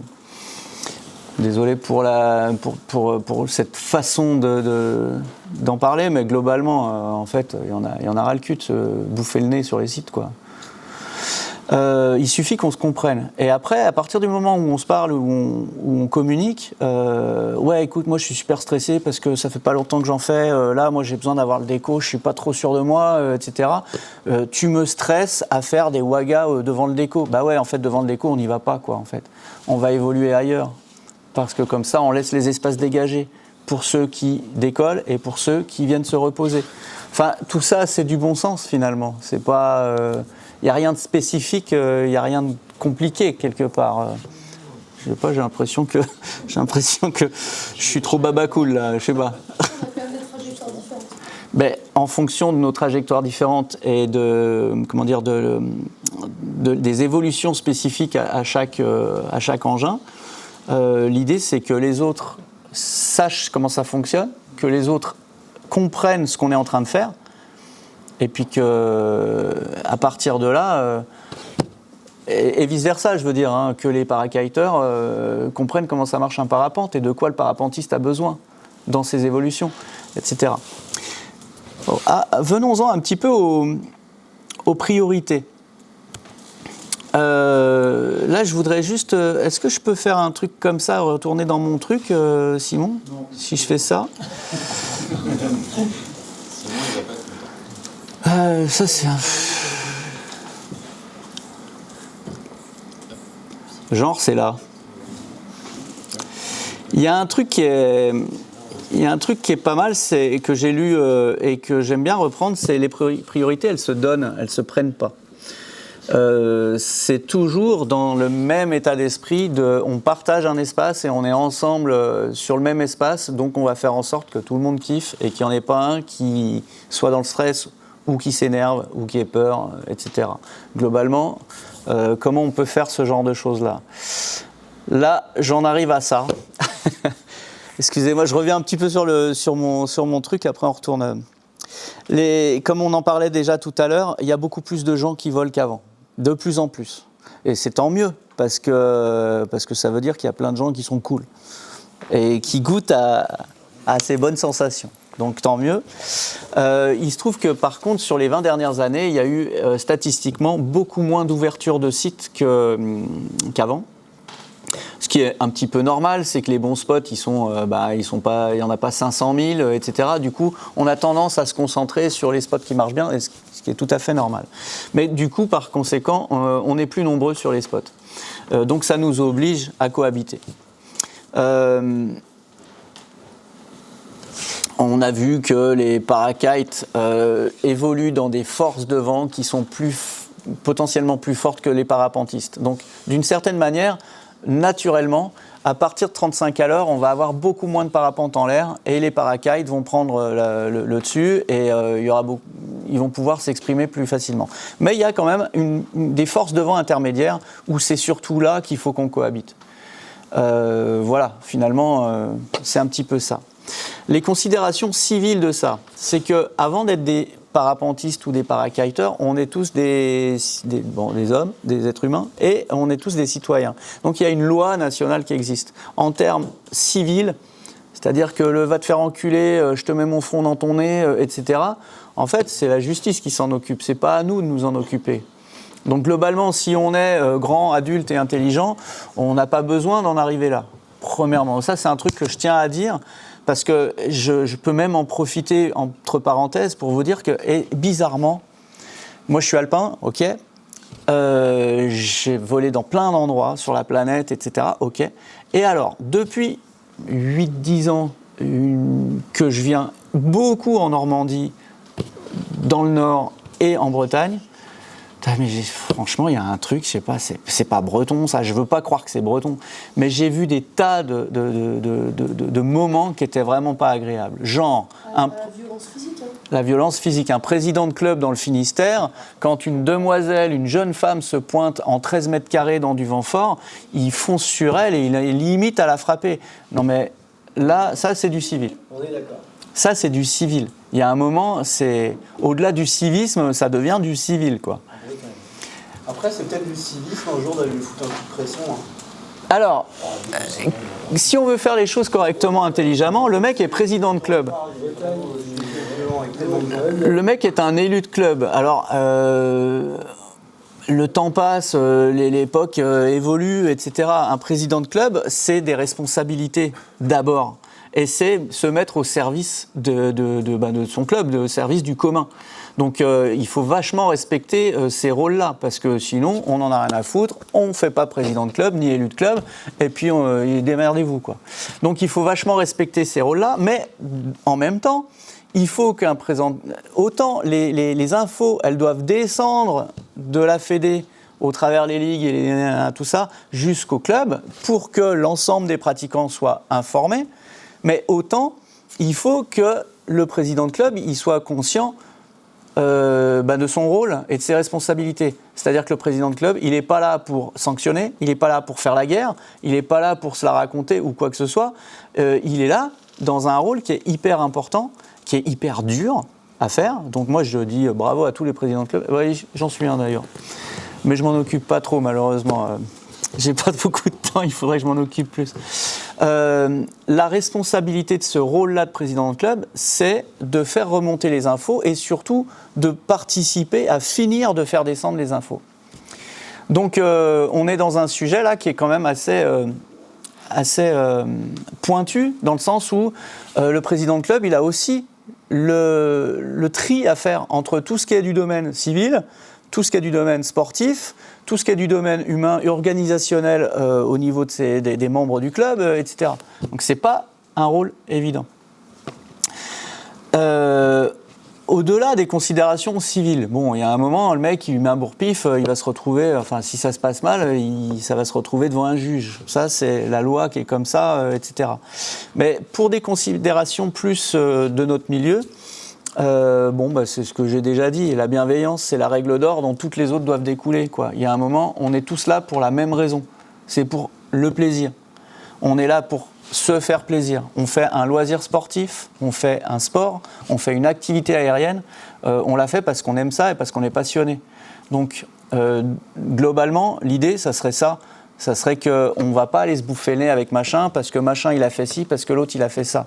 Dans ce cas, quelles pourraient être éventuellement les pistes ? C'est quand on arrive sur le spot, on dit bonjour, on se présente, on dit je fais ça, les conditions sont comment ? Et toi tu fais quoi ? Tu fais ça, ok, etc. On s'informe en fait. Évidemment, quand on arrive sur le spot, si jamais le panneau est en bon état, on va déjà lire le panneau, quoi. Et au préalable de ça, on a une culture du vol libre, on s'informe un petit peu par d'autres moyens, etc. Mais quand il s'agit d'un spot, on se renseigne sur le spot avant d'arriver. Les conditions, comment elles sont, comment ça marche sur ce spot-là. Si on n'a pas pu se renseigner en ligne, normalement, on va s'intéresser aux panneaux pour dire ça marche comme ça, les parcours d'approche, les conditions, tout ce qui est spécifique au spot. Et après, avec les gens qui sont sur place, on se présente. Bonjour, moi je fais ça. Comment on fait ? Et vous faites quoi ? Donc, de quoi vous avez besoin ? Et puis, tu as quel niveau ? Qu'est-ce que tu fais ? C'est quoi ton objectif du jour ? Etc. Et il se trouve que les parakites sont vachement mobiles. Ils vont vite, ils se déplacent vite, ils ont des amplitudes énormes, etc. Et donc ça peut aller très très vite entre se décoller, se reposer, etc. Un exemple assez récent, on a un pilote, pour ne pas le nommer, qui vient régulièrement se reposer pour être disponible aux autres. Que ce soit des deltistes, des parapentistes, etc. Il ne faut pas le prendre comme un argueur ou comme un mec qui se la raconte. Il faut le prendre comme « Ah, t'es là, je te chope, tiens, moi je vais faire ça là. Là, moi je suis pas trop... Je suis pas super, je suis un peu stressé là parce que je n'ai pas gros niveau, ça fait pas longtemps que je suis là. » Faut pas hésiter à le dire en fait. Plus on dit ce qu'on ressent, nos objectifs, ce qu'on a à faire, etc., plus les autres le savent, mieux c'est. Parce que plus les autres peuvent anticiper ce que nous on va faire. Qu'on soit parapentiste ou parakiter. Ou moniteur biplace. Ou biplaceur, évidemment, bien sûr. Ce qu'il y a, c'est qu'on tombe souvent dans des habitudes. Le moniteur, éventuellement, c'est le pacha du coin, il a ses trucs à faire, il est occupé. Donc, globalement, d'une manière naturelle, souvent, on laisse la place au moniteur. Bon, en fait, ça veut dire que ça existe déjà. Parce qu'on ne va pas gêner le moniteur dans son travail, il a la responsabilité de gens quand il fait du biplace ou des choses comme ça. Et pour nous, en tant qu'individuel, c'est pareil. Voilà, il n'y a pas de gens qui sont au-dessus des autres, en fait. On est tous là pour kiffer de la même façon. Donc chacun à notre niveau, chacun dans notre style. Et donc plus on va se le dire, mieux c'est. Je rappelle donc ce qu'on disait tout à l'heure, on doit voir et être vu. C'est-à-dire que si on voit ce que font les autres, si les autres sont suffisamment lisibles, on va pouvoir anticiper et ne pas les gêner. Être vu, c'est pareil. Nous, on doit être compréhensible de la part des autres. Les autres doivent comprendre ce qu'on fait et donc ils peuvent anticiper ce qu'on va faire. Après, il y a juste du civil, enfin des règles assez générales. Bon, déjà, si on connaît les priorités en vol, ça serait déjà bien. Quand on va à la dune et qu'il y a 80 voiles en l'air, c'est pas tout le monde qui les connaît, ces règles-là.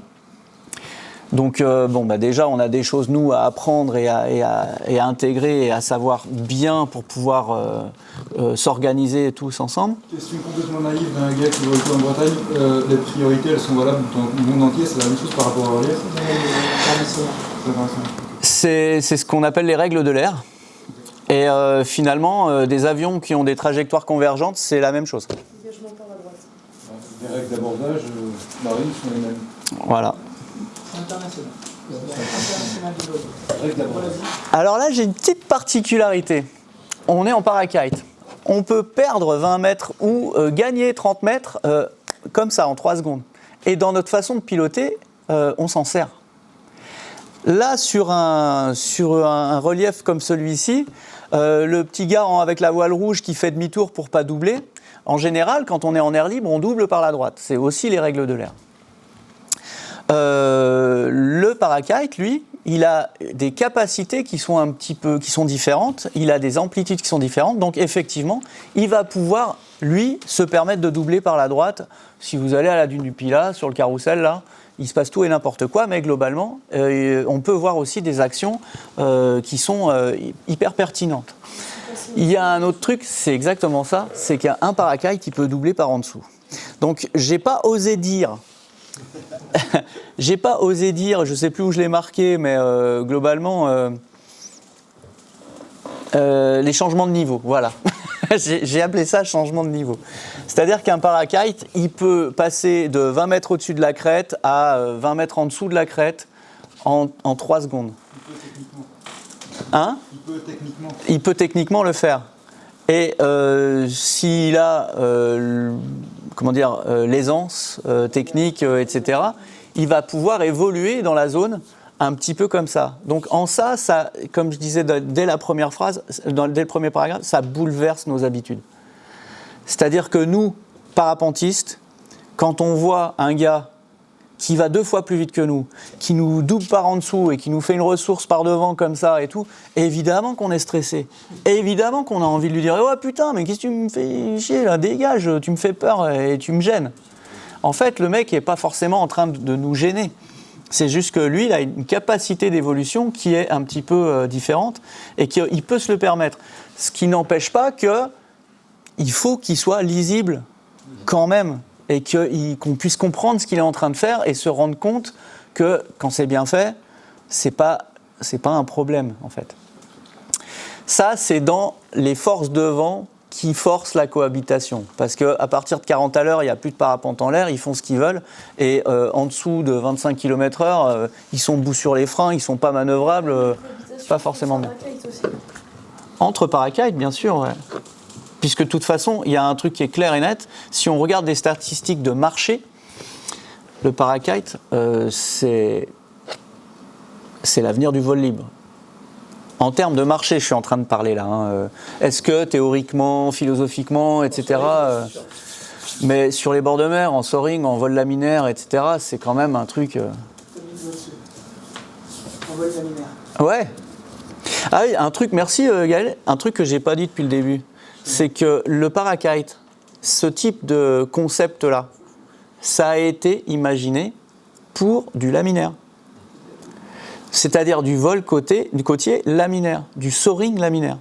Là, maintenant, des parakites, on en voit de partout. Hein. En montagne, en speed riding, on a des voiles système parakite, profil parakite. En été, on fait du speed flying dans des canyons grands comme ça, parce que ça pique plus et que ça va plus au fond, etc. Donc maintenant, ça s'est développé, il y en a de partout. Mais en montagne, la pratique, elle est bien différente qu'en bord de mer dans du laminaire. Et sachant que ces trucs-là, ça a été fait pour du laminaire. Donc jusqu'à un certain stade, ça a vraiment des avantages. Mais aller mettre ça dans des turbulences de pente, dans du thermodynamique en montagne, là, le jour où il y a le moindre problème de vieillissement de matos ou tout simplement de turbulence, parce que un profil réflexe, c'est bien, tant que c'est de l'alu sur des ailes d'avion, des choses comme ça. Mais là, ça reste quand même du tissu et des ficelles. Et donc, il n'y a aucune voile qui est indestructible. Aucune. La preuve, on a vu déjà quelques images tout à l'heure, et il y en a de plus en plus. Mais je veux quand même revenir sur l'aspect un petit peu humain. Je faisais juste cette particularité-là, qu'effectivement, les parakites, ils peuvent évoluer un petit peu différemment, et que oui, ça peut arriver. Eux, ils vont changer de niveau très facilement, et il y a un moment, vu qu'ils sont plus rapides, ils vont faire comme ça par en dessous. L'important, c'est qu'ils ne viennent pas vous faire une ressource devant le nez, vous mettre leur traînée dans le nez, des choses comme ça. Donc, c'est juste du bon sens, en fait, quelque part. Mais il ne faut pas dénigrer non plus les super capacités que ces engins ont. Oui, par rapport à passer en dessous, il y a une mauvaise évaluation possible du manque d'espace. Ce qui m'est arrivé moi avec une branche. Donc là, c'est quand même... Ouais. Et ça, en fait, bien sûr. Ah bah oui, mais en fait, pour être un bon conducteur, on devient un bon pilote. Et en fait, il faut aller prendre des leçons sur un circuit, par exemple. Je dis ça, pour apprendre à faire du talon-pointe en voiture, on va prendre des leçons. Mais c'est ça toute la magie de notre truc, c'est qu'on est débutant et qu'on progresse et qu'on n'a jamais fini d'apprendre et qu'on progresse tout le temps et qu'on devient de mieux en mieux et que selon nos états psychologiques, on va plutôt lever le pied ou plutôt on va se sentir bien pour progresser. Ça, c'est les facteurs humains, quoi. C'est comme le parapente, ils peuvent croire qu'ils sont forts. Oui, bien sûr.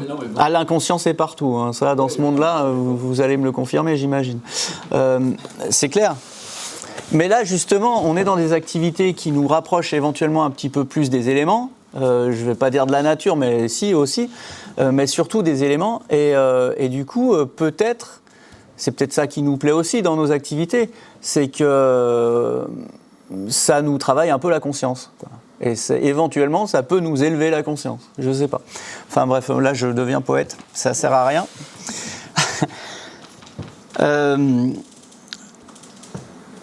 Mais bon, sinon, pour revenir à quelque chose de très terre-à-terre, des rappels généraux.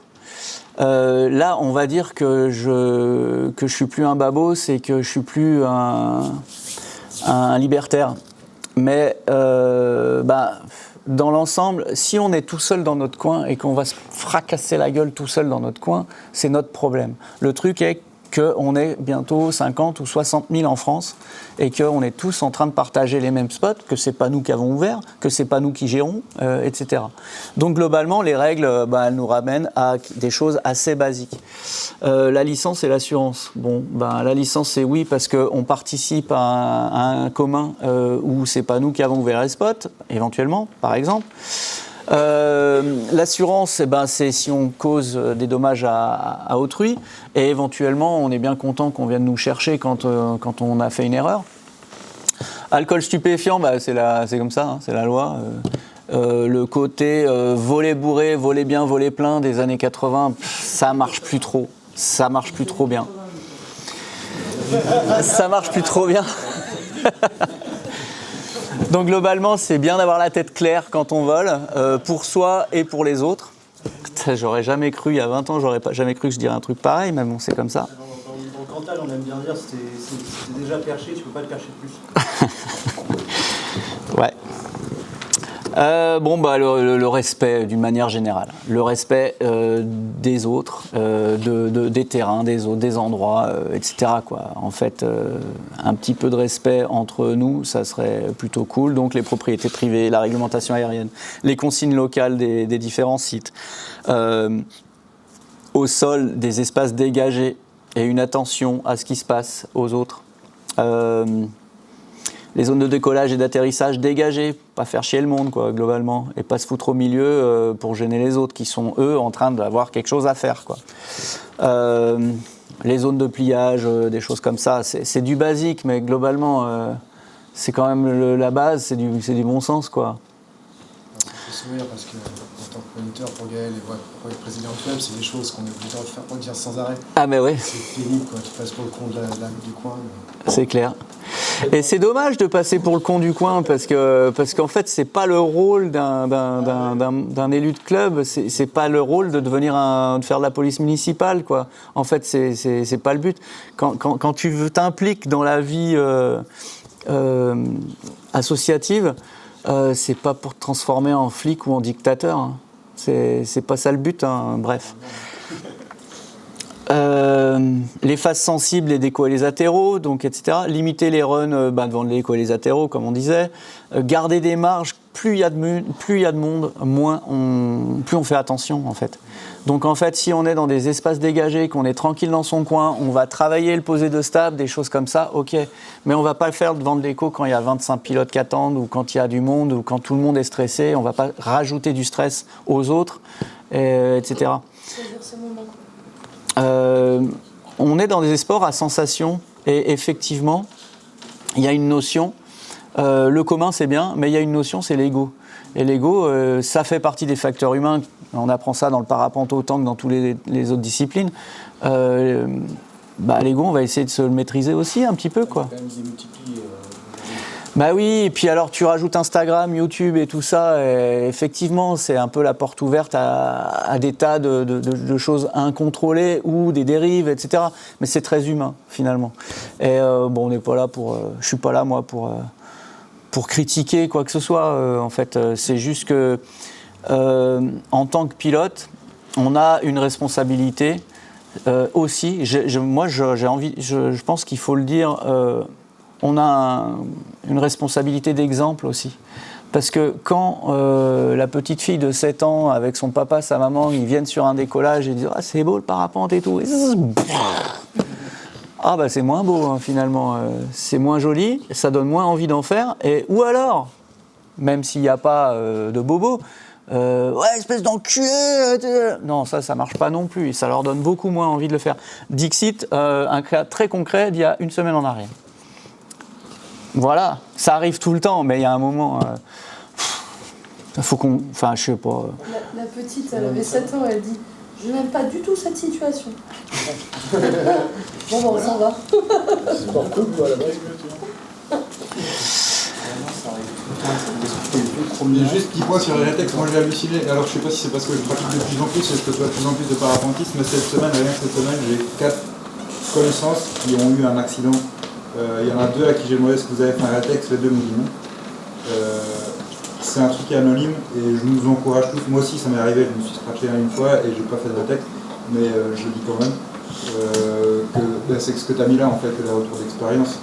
À lire, c'est passionnant. À un moment donné, j'ai passé 1 heure à lire des rétextes et j'ai trouvé ça hyper intéressant. Ça forme, même si on n'a pas vécu ça. Autant être formé des erreurs des autres que Ça fait partie du partage, entre guillemets, du commun, quoi. En fait, il se trouve qu'on n'est pas tout seul, on n'est pas égoïste au point de s'imaginer qu'on est tout seul à kiffer. En fait, non, il y a plein de gens qui kiffent comme nous, et en fait, ça fait partie de l'expérience commune et du partage d'informations que j'espère sera de plus en plus efficace. C'est quelque chose qui existait déjà dans d'autres fédérations ou dans d'autres sports et qui est plutôt récent dans nos activités à nous. Et effectivement, il y a le petit côté un peu éventuellement morbide parce qu'en fait, c'est toujours des rapports d'erreur en fait. Mais finalement, ça sert, quoi. On peut en tirer des leçons. Donc effectivement, c'est pas mal. Ça se développe de plus en plus. Ouais, je voulais moi aussi rajouter une petite couche là-dessus. Je profite qu'il y ait des encadrants de club. Moi, j'ai cette expérience du parachutisme qui était ma vie professionnelle là-bas. Et on avait tous inconsciemment tendance à penser au rétex à partir du moment où l'incident et ou l'accident était considéré grave. Et dès que c'était une petite connerie anodine, se dire que c'était pas nécessaire. Et moi j'aimerais vraiment sensibiliser là-dessus parce que c'est justement toutes ces petites choses du quotidien qui peuvent sembler anodines ou les petits ah non ça va, dont personne ne parle jamais ou alors autour d'une bière en rigolant, qui peuvent, bon je vais avoir un discours un petit peu drama là, mais qui peuvent finalement sauver, peut-être pas sauver des vies, mais en tout cas éviter des gros pépins plus tard. C'est une forme de com qui est vraiment essentielle. Alors je te rejoins François, le côté morbide, on n'est pas obligé d'aller compter les morts au niveau national une fois par semaine, mais voilà, on est tous confrontés, ou on est tous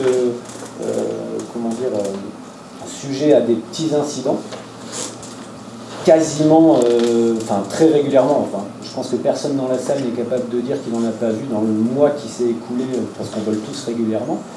Et en fait, on n'en tient jamais compte. Là, je vais faire une petite aparté. Je ne sais pas si vous avez vu les news. Dans le monde du parachutisme, on a perdu 11 personnes aujourd'hui. Il y a un avion qui s'est écrasé. Bon, on va attendre les résultats de l'enquête, mais moi, je suis à peu près sûr que c'est un problème de calage de profondeur de l'avion. Donc, une erreur de pilotage, de trim. Je suis à peu près sûr que c'est ça. Et ça fait partie des choses qu'on enseigne à tout pratiquant à partir d'un petit niveau de pratique. Donc, tout le monde est conscient. Et là, dans la machine, on a 5 moniteurs, 5 passagers tandem, un pilote pro. En fait, c'est pas pour foutre une mauvaise ambiance que je dis ça, je dis juste que ça, c'est des choses... le trim, on le fait 3-4 fois quand on passe son brevet. Et puis après, ça tombe dans l'inconscient collectif, c'est bon, le pilote, il est professionnel, en fait, le pilote, il peut être fatigué aussi. Et ces petites remontées d'informations, moi, ça m'est arrivé d'aller voir le pilote, lui dire t'as pas retrimé avant le décollage. Je dis ouais, mais je le fais en roulant. J'ai dit non, tu le fais maintenant parce qu'on est en bas. C'est des choses, c'est vraiment, vraiment important. Il faut être attentif. Voir un mec qui gonfle sa voile, qui part, il a une petite clé, on le fait tous, mais parfois on le fait pas parce qu'il est loin, parce que flemme, parce qu'en fait on le connaît, il a l'habitude, il est bon. Tout ce genre de petites choses là, ça peut vraiment éviter un incident majeur quelques temps plus tard. Donc je voulais juste insister un petit peu là-dessus parce que pour moi, de tout ce qu'on va voir ce soir, s'il y a bien 2 leviers, c'est la com et les rétex qui sont une forme de communication. Et je le rappelle, c'est anonyme, donc il ne faut vraiment pas hésiter à dire s'il nous est arrivé quelque chose et qu'on ne l'assume pas forcément, au moins ça peut profiter aux autres sans qu'on sache que ça vient de rétex. Voilà, c'est tout. Je referme la parenthèse. Moi, je vais la continuer d'ouvrir cette parenthèse. On en fait des rétex à Lannion, justement, quand ça ne vole pas, sur la saison, plate de notre activité, et en hiver on se réunit justement pour pouvoir faire des rétex et ils ne sont pas anonymes, on va plutôt parler entre nous en bienveillance d'un incident, de quelque chose qui ne s'est pas passé finalement mais qui aurait pu mal se passer, et le but c'est de trouver un enseignement, voir quelles étaient les clés qu'on aurait pu mettre en place en fait pour éviter justement un vrai accident ou un incident qui a des conséquences, et comprendre pourquoi est-ce qu'on en est arrivé là de manière individuelle. Non, mais ça c'est encore mieux d'en parler entre soi, mais je peux comprendre qu'on n'ait pas envie forcément... Il ne faut pas hésiter, moi je pense qu'on va échanger entre nous. Oui, il y a un truc sur lequel tu n'es pas trop revenu là, dans ton document précédent, c'est le fait d'expliquer aux parapentistes la turbulence générée par nos vitesses et nos profils réflexes. Moi, je l'ai fait il n'y a pas longtemps parce qu'il y a un pilote relativement débutant qui m'a inversé la prio, qui est donc passé dans mon sillage. Ça lui a fait un peu tout bizarre quand même.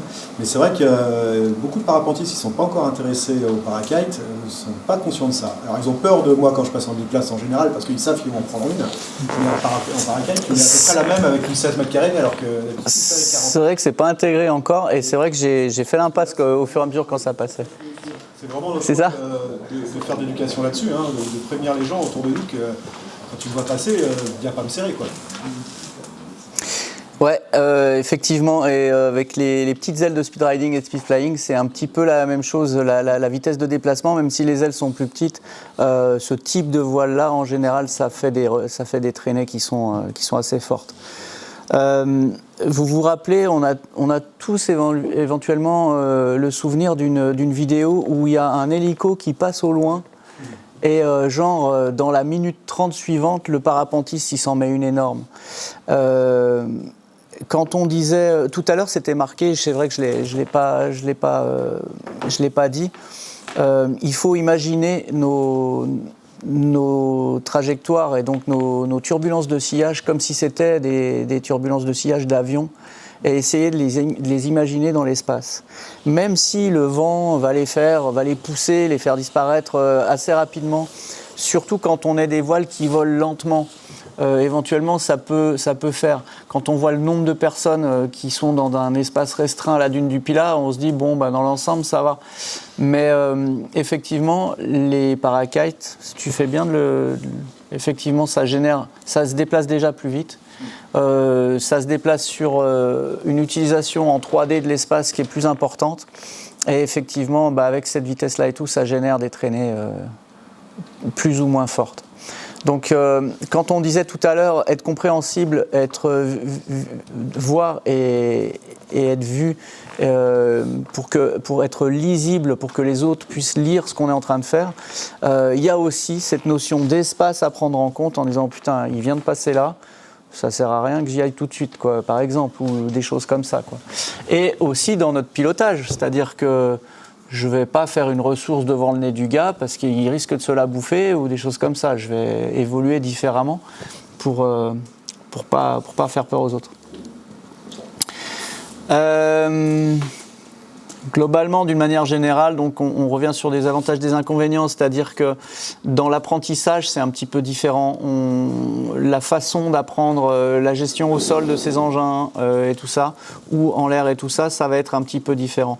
Et dans les faits, on en a déjà parlé, effectivement, ça peut être facile d'accès. Effectivement, ça attire des gens qui ne viennent pas forcément du parapente. Ce n'est pas des parapentistes qui se mettent à ça. Il y en a évidemment plein, mais il y a aussi énormément de gens qui viennent du kite, qui viennent d'autres activités et qui rentrent dans le vol libre, comme on disait au départ, via le parakite.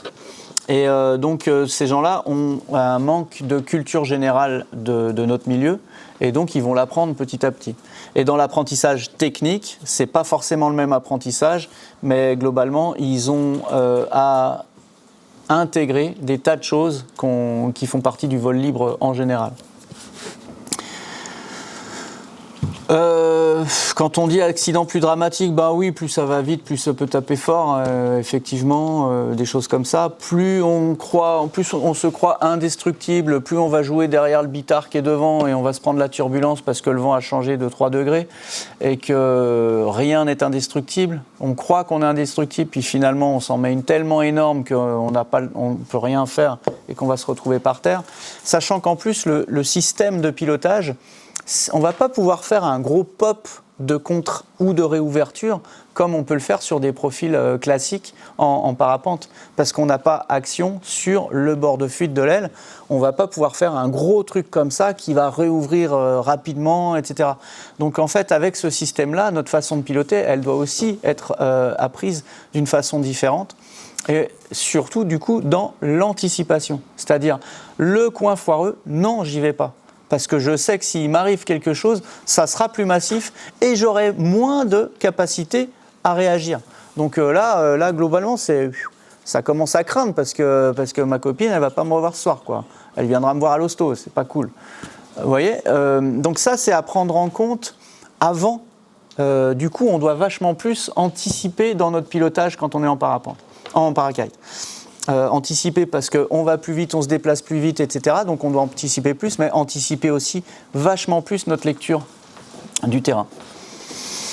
Le peu de ressenti aux commandes, alors effectivement, on en parlait à l'instant, c'est-à-dire que le système, il va nous donner des sensations différentes. Et effectivement, selon les systèmes de pilotage, qu'ils soient à une ou deux poulies, on a plus ou moins de sensations. Et moi, je me rappelle quand j'avais découvert la moustache il y a 4 ans en arrière, je me disais, mais c'est quoi ce délire où on sent rien du haut en bas? Et éventuellement, on a toujours des repères de pression dans la commande en parapente. Et là, en fait, il fallait que j'ai des repères visuels. Et je trouvais ça, je disais, mais ça me va pas, moi, ça, hein, moi, je suis pas d'accord. Je dis, putain, j'en suis là? Ah ouais, je suis là, ok. Et d'ailleurs, ils avaient traité, entre guillemets, ce sujet à l'époque en disant, votre position, il y a un petit truc sur les élévateurs, vous n'allez pas plus bas. Ça a évolué depuis. Et heureusement, l'apprentissage et la finesse de pilotage se développe chez tous les pratiquants. Et finalement, c'est plutôt à la sensation qu'on arrive à gérer ces choses-là. Mais ça arrive encore très très souvent que des parakiters se fassent surprendre. Parce qu'on n'a pas grand-chose et tout. Puis là, on arrive dans le point dur. Et puis le point dur, forcément, on joue avec, quoi. Sur les basses vitesses. Sur les basses vitesses, etc. D'ailleurs, basse vitesse me fait penser, attention, c'est fait pour des vents quand même relativement plus forts que des parapentes. Un parakite dans des vents trop faibles, c'est pas manœuvrable. On est debout sur les freins, justement, on commence à taper dans le point dur là, et à être vraiment proche des zones de parachutal et de décrochage. Et ça veut dire que c'est quand même fait pour un certain type de conditions et pas pour toutes les conditions. Au final, c'est assez riche parce que, ça c'est encore autre chose. C'est assez riche parce que, en fait, pourquoi on se limiterait, quoi, en fait? Quand c'est bon pour le parapente, on vole en parapente. Quand c'est bon pour le parakite, on vole en parakite. C'est ça qui est génial, c'est que, finalement, par rapport à il y a 40 ou il y a 20 ou il y a 10 ans en arrière, on peut jouer dans plein d'endroits différents, dans plus d'endroits, dans plus de conditions, et avec plus de types de jouets. Donc à nous d'être suffisamment formés, informés, pour dire ça c'est des conditions de parapente, ça c'est génial. On est à Saint-Omer à 12h, le thermique, la rue de nuage s'organise, j'ai rien à faire avec un parakite en fait, ça sert à rien. Mais par contre là on va se faire plaisir en parapente, c'est la substance finale du vol libre, quoi. Quand ça devient trop fort, les parapentes, ça devient moins manœuvrable, on s'embête, on est bloqué, on est contre un mur devant, etc. On n'est plus très manœuvrable, on laisse tomber et on passe aux jouets qui nous permettent d'être encore bien manœuvrables et de kiffer, quoi. Là, on change un tout petit peu de sujet, c'est une approche un petit peu plus... pour comprendre un petit peu comment les parakites, depuis qu'ils sont arrivés, ils sont en train de rentrer dans des différentes phases de progression et d'évolution dans notre milieu. Et globalement, il y a une notion de gamme qui est en train de se développer aussi. C'est-à-dire que, comme on disait tout à l'heure, on ne va pas apprendre le parakite avec une Albatrox de 7,2 d'allongement ou une Bandit. En fait, on va apprendre le parakite avec des voiles qui sont plutôt faites pour l'apprentissage. Donc après la sortie du tout premier modèle il y a 4 ans et de certains autres modèles, on a vu arriver des modèles beaucoup plus performants pour jouer sur des dunes plus petites, exploiter des angles et des niveaux de performance plus importants, etc., avec les grands allongements. Et là, on a vu arriver des types de pratiques beaucoup plus montagnards et verticaux, donc speed riding, speed flying. Le truc qui est en train d'arriver en ce moment, c'est la notion d'aile d'apprentissage, l'école. Donc globalement, j'ai fait un peu ce tableau-là que Simon a repris sur sa présentation, en essayant de classifier un petit peu par l'allongement les types de voiles qu'on peut avoir en parakite. Mais finalement, si on transpose ça au parapente, on a à peu près la même chose. Une voile école de parapente, c'est entre 4,8 et 5,2 d'allongement globalement. C'est autour de 5. Après, on passe dans les A+, puis les B mid et les B+, et puis les C, etc. Puis on a toujours un allongement qui correspond à ça. Et globalement, si on parle de Zeno ou de X1 ou je ne sais quoi, ils sont autour de 8 d'allongement, je crois, maintenant. Voilà, donc l'allongement, ça me paraissait assez pertinent pour essayer de comprendre un petit peu la notion de gamme. Donc globalement, avant, on avait des ailes de speed riding à profil classique qui étaient dans des allongements encore moindres que ça. Avec l'arrivée des systèmes parakite, on peut augmenter un petit peu l'allongement et comme on disait aussi tout à l'heure, on augmente même les tailles. On n'est plus obligé de descendre dans des tailles... Avant, en fait, avec des profils classiques en speed riding, il fallait pas que ça vole, quoi. Il fallait que ça descende, quoi. Donc globalement, pas d'allongement, des profils d'un basique extrême, etc. Et des surfaces très petites. Donc là, maintenant, on remonte un petit peu en allongement, même en speed riding et speed flying, et on remonte en taille. Cet accès école, globalement, on peut supputer logiquement ça va tourner autour de 5 à peu près, hein, comme pour les parapentes, un peu moins, un peu plus, etc. On a déjà le côté soaring intermédiaire, perf, les moustaches, les mulettes, les fuses, etc., qui sont aux environs de 5,5.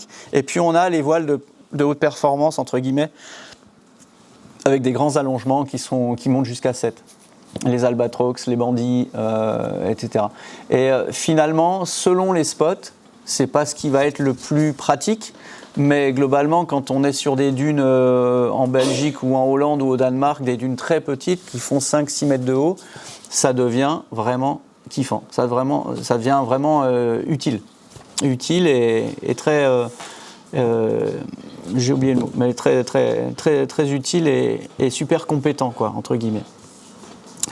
Y a une autre notion avec les parakites qu'on a pu voir jusqu'à présent, c'est que un parakite de 15 mètres carrés ou de 13 mètres carrés, effectivement, dans 60 à l'heure de vent, dans 65 à l'heure de vent, ça se débrouille très très bien.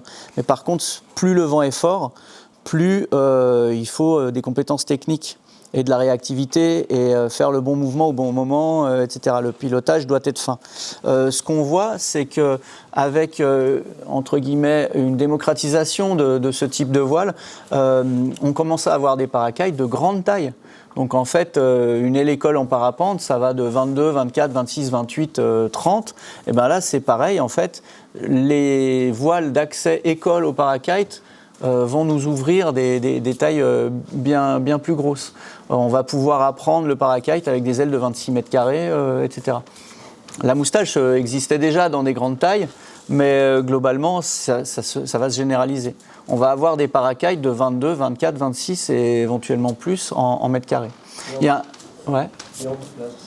Et voilà, et effectivement, il y a toujours quelqu'un qui a envie de le partager avec sa copine, avec ses amis. Il y a toujours une logique naturelle pour les moniteurs de le faire partager aussi. Et donc, ça arrivera un jour. Il y aura des biplaces parakites en système kite. Pourquoi ça n'existe pas encore ?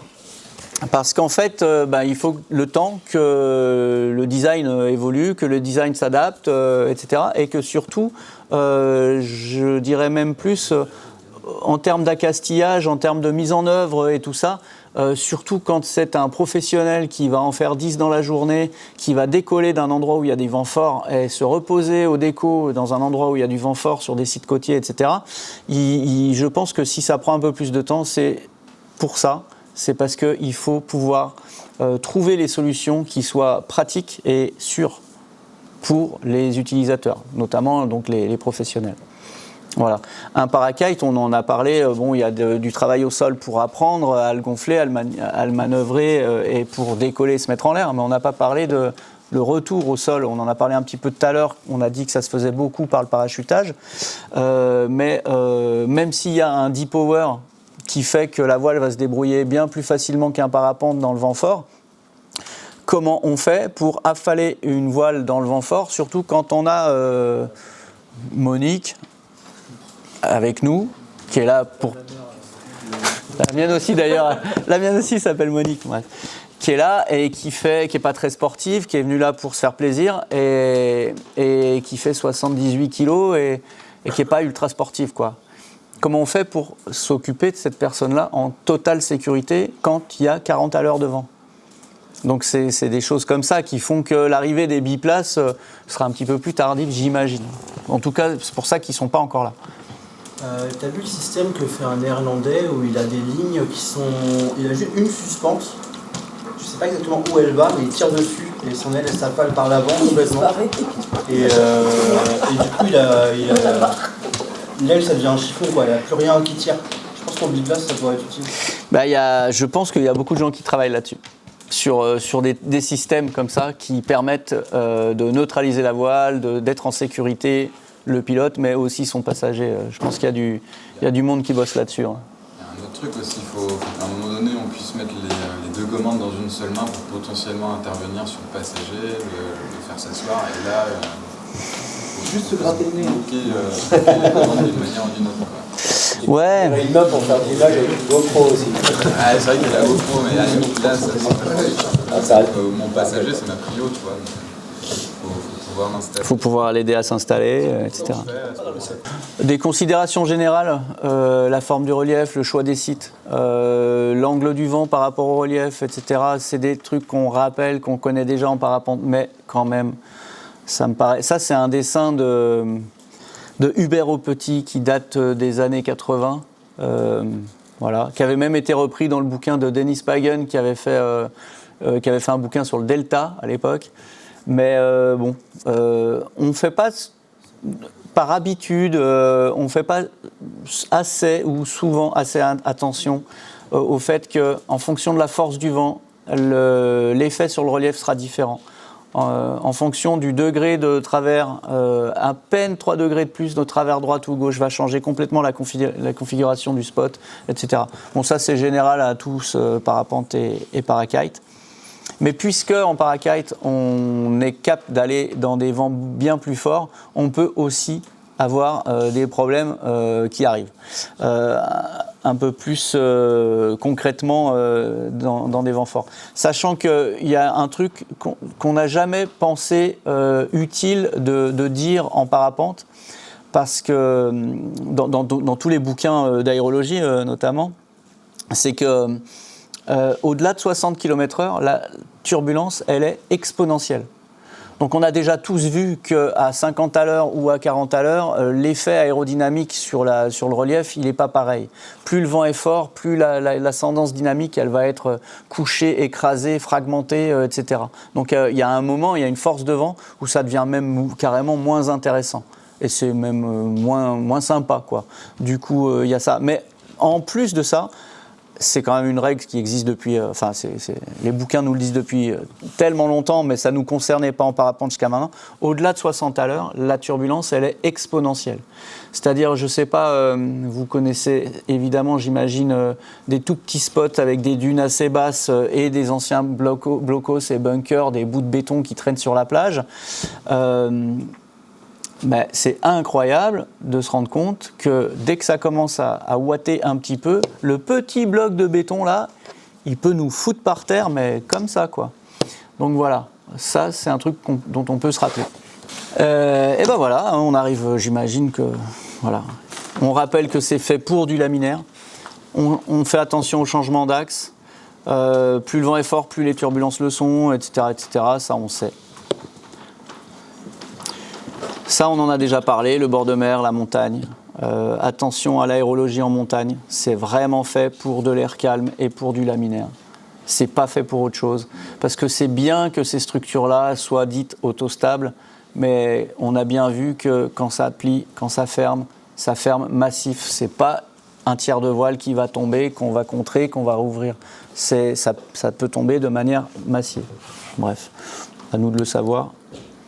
Et puis voilà. Et merci Simon pour ce document. Merci. Moi, j'ai juste envie qu'on se souvienne d'un truc pour conclure. On fait attention à YouTube et Instagram parce que c'est pas la vérité. C'est pas la vraie vie. On fait attention à l'ego. On essaye, au niveau des facteurs humains, de se gérer, nous. Et on fait attention aux autres, on est bienveillant et on partage. On arrive sur le déco, moi j'ai envie de savoir que Jean-Claude, il s'appelle Jean-Claude, parce que je ne le connais pas, Jean-Claude, en fait, et je ne sais pas ce qu'il fait. Donc même pour ma sécurité, j'ai envie de savoir ce qu'il fait. Et les autres, c'est exactement pareil, l'interaction, c'est la même. Donc si moi j'arrive, que je me la raconte, que je suis champion de mon village, et puis que je veux montrer ce que je sais faire, ça va faire peur aux autres, on va se faire mal voir, etc. Donc finalement, si entre parapentistes, deltistes et parakiters, on se parle, déjà, ça arrangera énormément les choses. Et ça permettra de prendre des décisions et d'en arriver des fois à des trucs du style « Bon, bah les gars, avec cette force de vent, je fais ce que je veux. Bon, bah là, on est dans ces forces de vent-là. Va plutôt là-bas, là. Va jouer là-bas. Laisse l'espace dégager ici. Essaye d'avoir un pilotage plus lisible, des choses comme ça, quoi. Et puis surtout, on se parle, quoi. Avant de se taper dessus, on se parle. Ça me paraît la base. Voilà. Après, si vraiment c'est un connard... Bon, non, je rigole. Ben, merci pour ça.